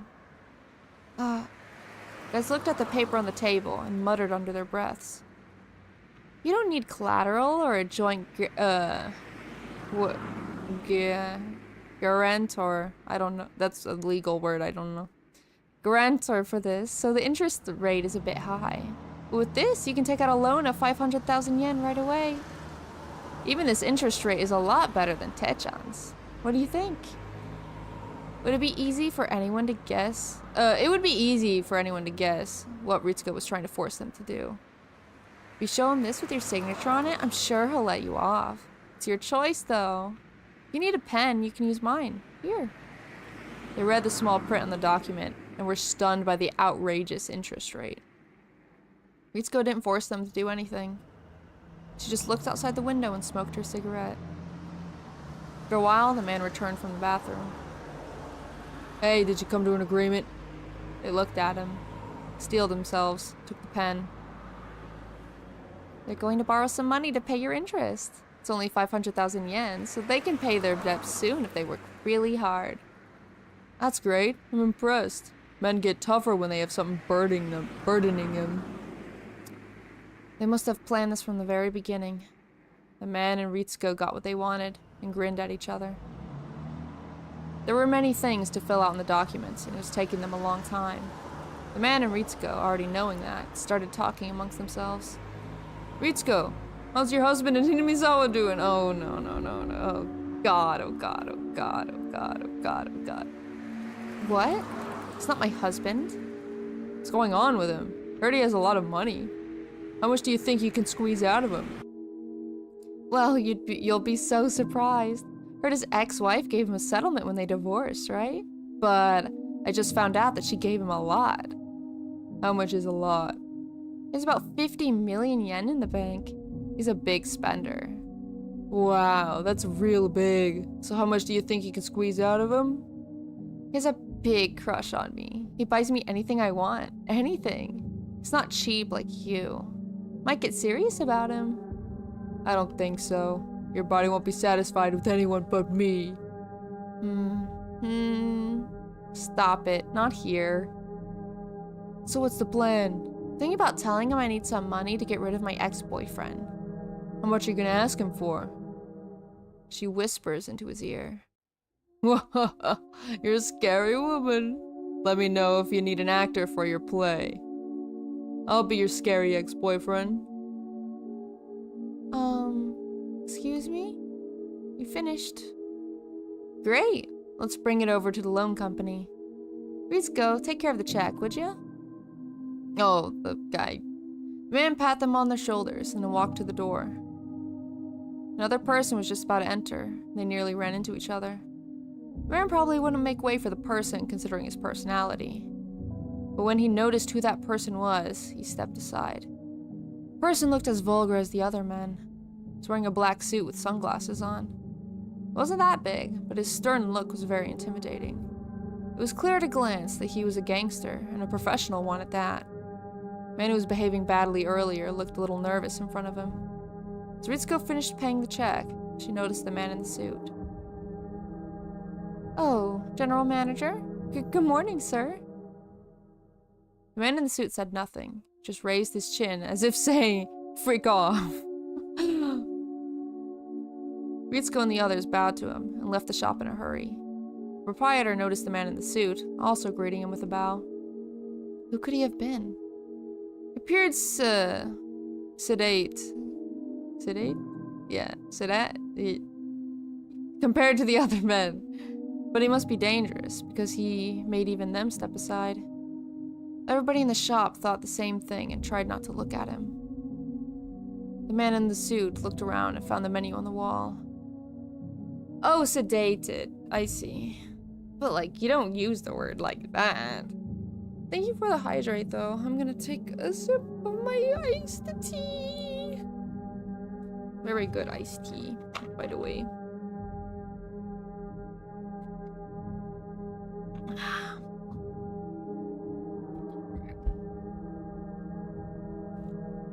The man in the suit looked around and found the menu on the wall.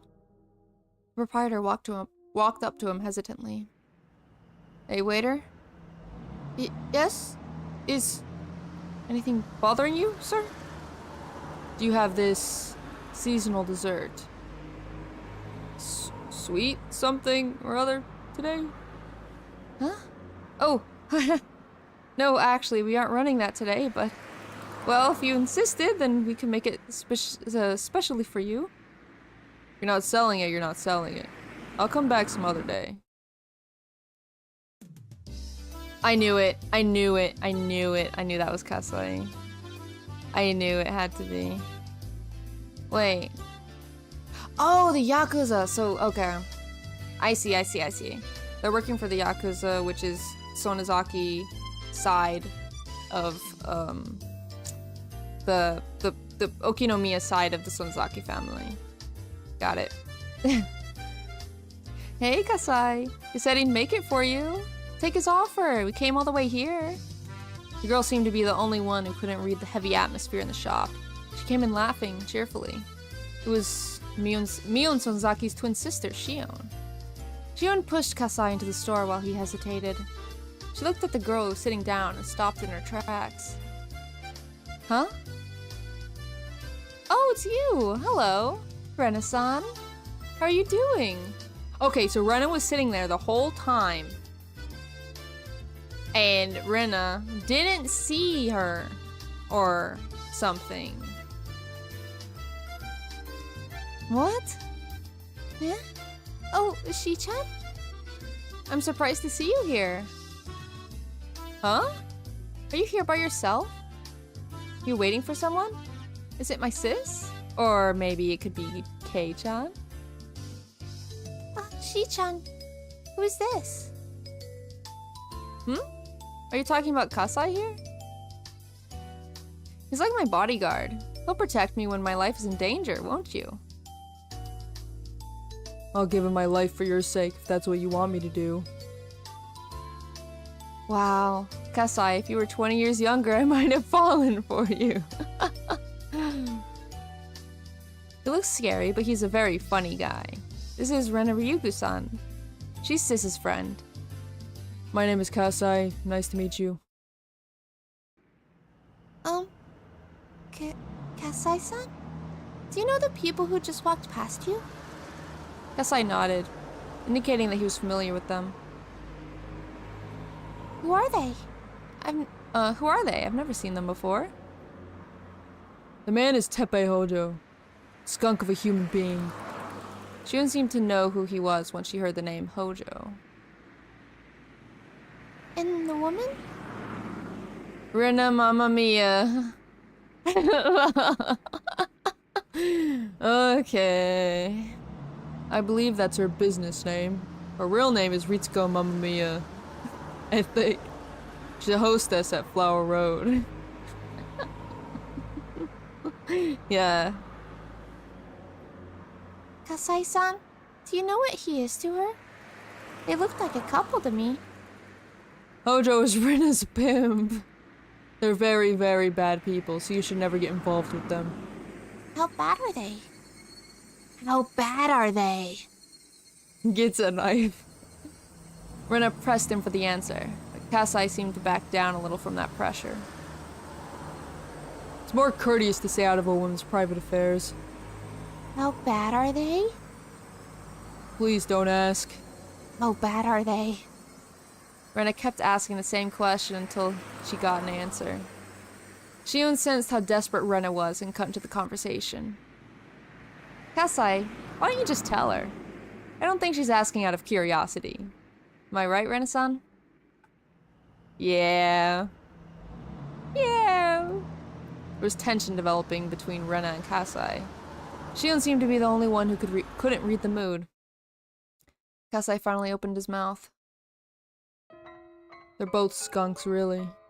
Heard that they make a living by gambling and blackmailing people. Also heard that they set up badger games.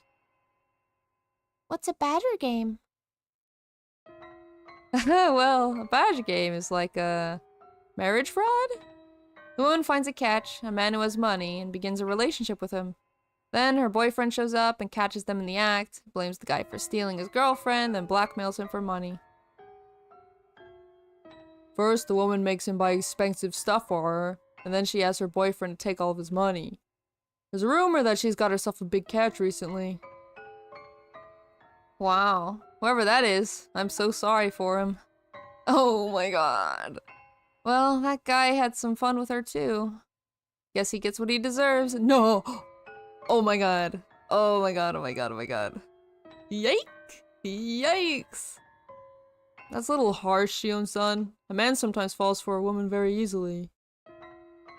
Oh really? Wonder whom you fell for. Waiter, bring the dessert to us, please. Wait, where did she go? She just took her leave. Rena was already gone.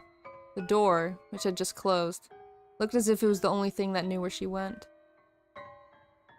Yeah, that's the first time we were ever in third person. Okay. She should have caught on to why Rena was asking so much. Well, I mean, Shion doesn't know her that well, I don't think. You know? Like, Shion and her are friends, but they're not, like, close like Mion and her are. You know? Or she just didn't care. When I got home, the door was locked. I used my key to get in, and I found a note in the living room. Something's come up, so I have to go. I'm going to eat out tonight, is what the note said. It wasn't the first time he'd done something like this. Each time, he'd only tell me he had to go to Okinomiya for something. But I knew the real reason, because I heard him talking on the phone once. Rena-san must have had some free time between jobs and asked him out to have dinner together. He heaved a sigh, looked at the new living room I hated, and went to my room. Thought back over what I just heard at the coffee house. Tried to rationalize the meaning of her actions there. Maybe she had to pretend to be a bad person because she was being threatened by the man. But even after that man she called Techan left the table, she continued to threaten the guys and push them into signing a loan contract immediately. If she was threatened to play along with the man, she wouldn't have done that. She was pretending to be a bad person. She should have shown a little bit of mercy or sympathy when he left her alone with them. It's like holding water in a bowl you made with your hands. No matter how sturdy you make the bowl, water would leak from your fingers. Mercy and sympathy leak out from you. But nothing, not even a drop of water, leaked from Rena-san. Her hands weren't even moist. They were all dried up. There was no water that could leak through those hands. Rena-san was threatening those guys as much as the man was. Neither was leading the other along. They were doing it together. That was it. Rena-san is a bad person. My brain cells accepted the idea with applause. After all, I always hated Rena-san. I just couldn't accept the feeling because my father liked her. Oh my god, it's like the switch flipped, right? Like, she had this feeling deep down, and she just got the green light, basically. Like, I was right, time to get in action, right? Evil mode initiated, yeah, basically. It's like the Keiichi thing, where his switch flipped, and he was like, oh, I could just kill him, right? Oh, sleeper cell activation. But at that moment, I could finally accept it. She's a bad person, just like my mother. She's an existence that will ruin everything and destroy my father's happiness just by being with him. But I wonder if my father would understand that Rena-san is a bad person if I told him so. My father likes her so much that he would jump over a cliff if she asked him to. He thinks everything she does or says is great. He interprets everything about her in a positive way. He protects her and praises her without her asking him to. I'm not a kid anymore. I understand how a woman can tame a man. It's different from love. Love is about trying to build a relationship. Taming is just a way of satisfying the lust to dominate. Just trying to make him into her slave. Women can deceive men, even my father. They can use dirty methods to ensnare men, like they're following a manual. It's the weak point all men are born with. Okay, stop. Okay. Even with a strong will, they can't resist it. No, they can. They can. Yeah, okay, Rena. Yeah. That's why we hate those women who exploit that weak point to deceive men. No. I mean, well, the women are bad who do that. But the men could just be like, nah, and not do that, you know? Oh my god. That's why I couldn't bring myself to like Rena-san. For the sake of argument, let's assume I acknowledge the unreciprocated love like that. That would only lead as long as it was love. If it wasn't love, and if it was just a method to threaten and squeeze money out of him, I would never forgive her. Rena somehow found an insult for him. I remember their conversation at the coffee house. Rena-san said that my father is a big spender. In fact, I think he spends more money without hesitation than before he met Rena-san. I was happy that he started to regain an interest in going out into the world again, but now I don't know whether I should be happy or not. He controls the money of the Ryugu family overall. Since I do the grocery shopping, he often gives me his bank book so I can withdraw money. Because of that, I know where he keeps his bank book, his personal seal, and other important stuff. They're in one of his drawers, which he usually locks. I know where he hides the key, and I know the combination of the cash box inside the drawer. Might be coming back soon, so I felt a little nervous. Yes! Take his money! Oh my god! For his greater good! But I had to make sure. I opened the cash box, which had some bank books, personal seals, stamps, unused postcards. I removed everything from the cash box to get at the bank books. Then, found something new. On the bottom of the box, there was a bundle of new 10,000 yen bills. Its thickness wasn't something I could ignore. There was also a paper wrapper that looked like it had been bundling the bills. The wrapper had a stamp that said it was a bundle of 1,000,000 yen. He usually kept some cash at home because it was troublesome to go to the bank every time he needed money. But it was usually around 100,000 to 200,000 yen at most. He's never kept such a big amount of money at home before, because he knows it's unsafe. The extraordinary amount of 10,000 yen bills was abnormally intimidating. Tried to open the bank book, and my fingers got numb all of a sudden. Part of me was trying to deny the things I heard at the coffee house. It wasn't because I wanted to defend my father or even Rena-san. It's because I didn't want to believe my father was the husband in Hinamizawa the blackmailers were talking about. I opened the bank book. Last time I saw it was about 2 or 3 months ago. It showed countless withdrawals since that day. Probably wouldn't normally understand what those numbers meant, but I felt like in that moment, as if the 10 different digits were speaking to me. They were a series of cruel digits. Starts with some understandable expenses that I assume represent dinners or something. Then, the amount of money started to become nice round numbers, like a 5 or a 10. I can tell by looking at the dates he withdrew money that he wanted to have a certain amount of cash on hand when he went out with Rena-san. Among those expenses, a big number appeared all of a sudden. It was too much money to spend on a date. Hundreds of thousands of yen. I looked at the date of the withdrawal, and I traced it back in my memory. I remembered, around that time, Rena-san was talking about moving into a new apartment. I know the market rate of rental apartments in Okunomiya. You need to put down 2 safety deposits and 2 payments of key money in order to rent an apartment. Okay, how does she know that? That amount of withdrawal sounded reasonable now. I paid the whole down payment for a new apartment. After that, big numbers appeared one after another. I could tell they were for congratulatory gifts for a new apartment or something. Numbers got bigger and bigger. It looked like at first he was withdrawing only the amount of money he needed. But then he started withdrawing big amounts all at once because he knew he was going to use it all someday anyway. Change meant only one thing. He lost the sense of the value of money. The balance kept going down, and I started feeling anxious about what was going to happen if he continued spending money like that. But then I saw a deposit of a big amount of money into the account. Where did that money come from? There's only one thing I could think of. I opened the other bank book.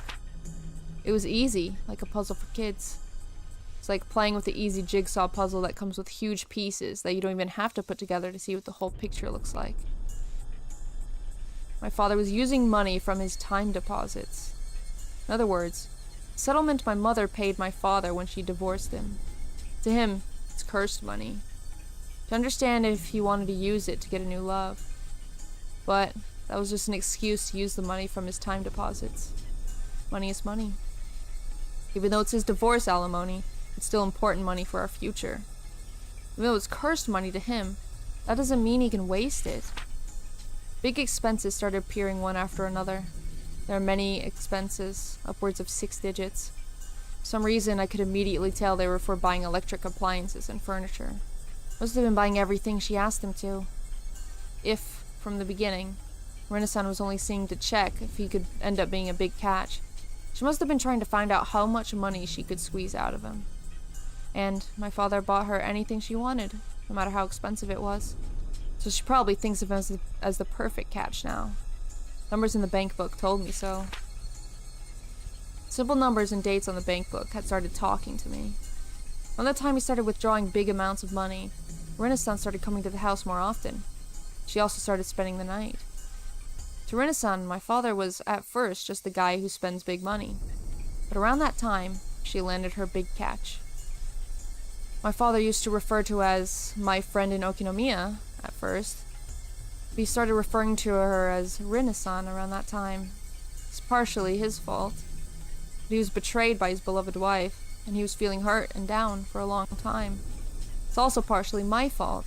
That's why I didn't want to blame him. And he's not that good looking either. Okay.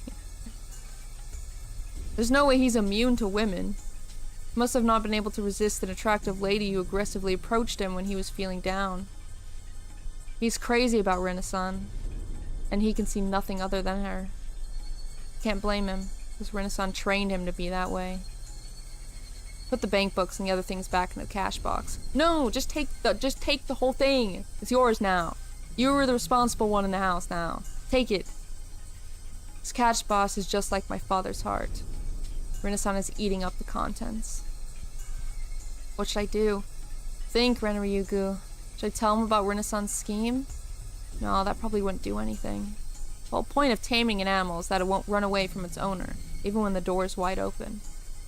Father probably won't leave his cage even if I open the door. Should I confront Rena-san about her plot when he's with her? Results would be the same. Rena-san would run behind his back. Probably try to protect her. If she pressed her breast against his back, he'd protect her no matter what. Couldn't make this a problem between me and him. First of all, I was trying to get rid of Rena-san for his sake. If we got mad at each other, it would give me the advantage to Rena-san. It would give the advantage to Rena-san. It would be like I was putting myself into her trap. Then, that meant I couldn't make him do anything. If I couldn't make him break up with Rena-san, I'd have to talk to Rena-san directly. So instead of making my father fight, I'd have to fight in his place. But how? That guy, Kasai-san, who's with Shi-chan today, seemed to know the man Rena-san was with. I wonder if I can somehow meet him again. He looks scary, but I was introduced to him as a friend of Mi-chan. Mi-chan has a lot of power around here. There's no way he would treat me badly. Or if he could tell Rena-san and the man to back off from my father. That helped me a lot. I didn't know how I could meet him again. I could ask Mi-chan for help, but I don't want her to know about my situation. This is a problem of the Ryuga family. It's nobody's business but mine. Yeah, this is a battle I'd have to fight alone. I regretted my parents' divorce. I wept about the tragedy I could have prevented if I had tried. I wasn't going to weep this time. I wasn't going to let the chance slip away. This time, I would fight for my happiness.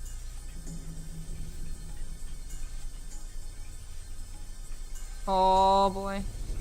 I don't know what she's going to do. The only thing is, you know, the easy thing, freaking kill her, right? But I have no idea what she's going to do, actually. Baseball bat will solve this. Baseball bat solves everything. Alright. Property estimate. Oh god, okay. Dear Ritsuko, Mamma Mia, Sama. Executive Housing Corporation. Attached estimate. We thank you for your past visits and inquiries to our office. We've included the estimate for the property you inquired about. Basic information. Property name, Palace of Versailles, room 707. Property code, 14M1421. Property type, modern condominium.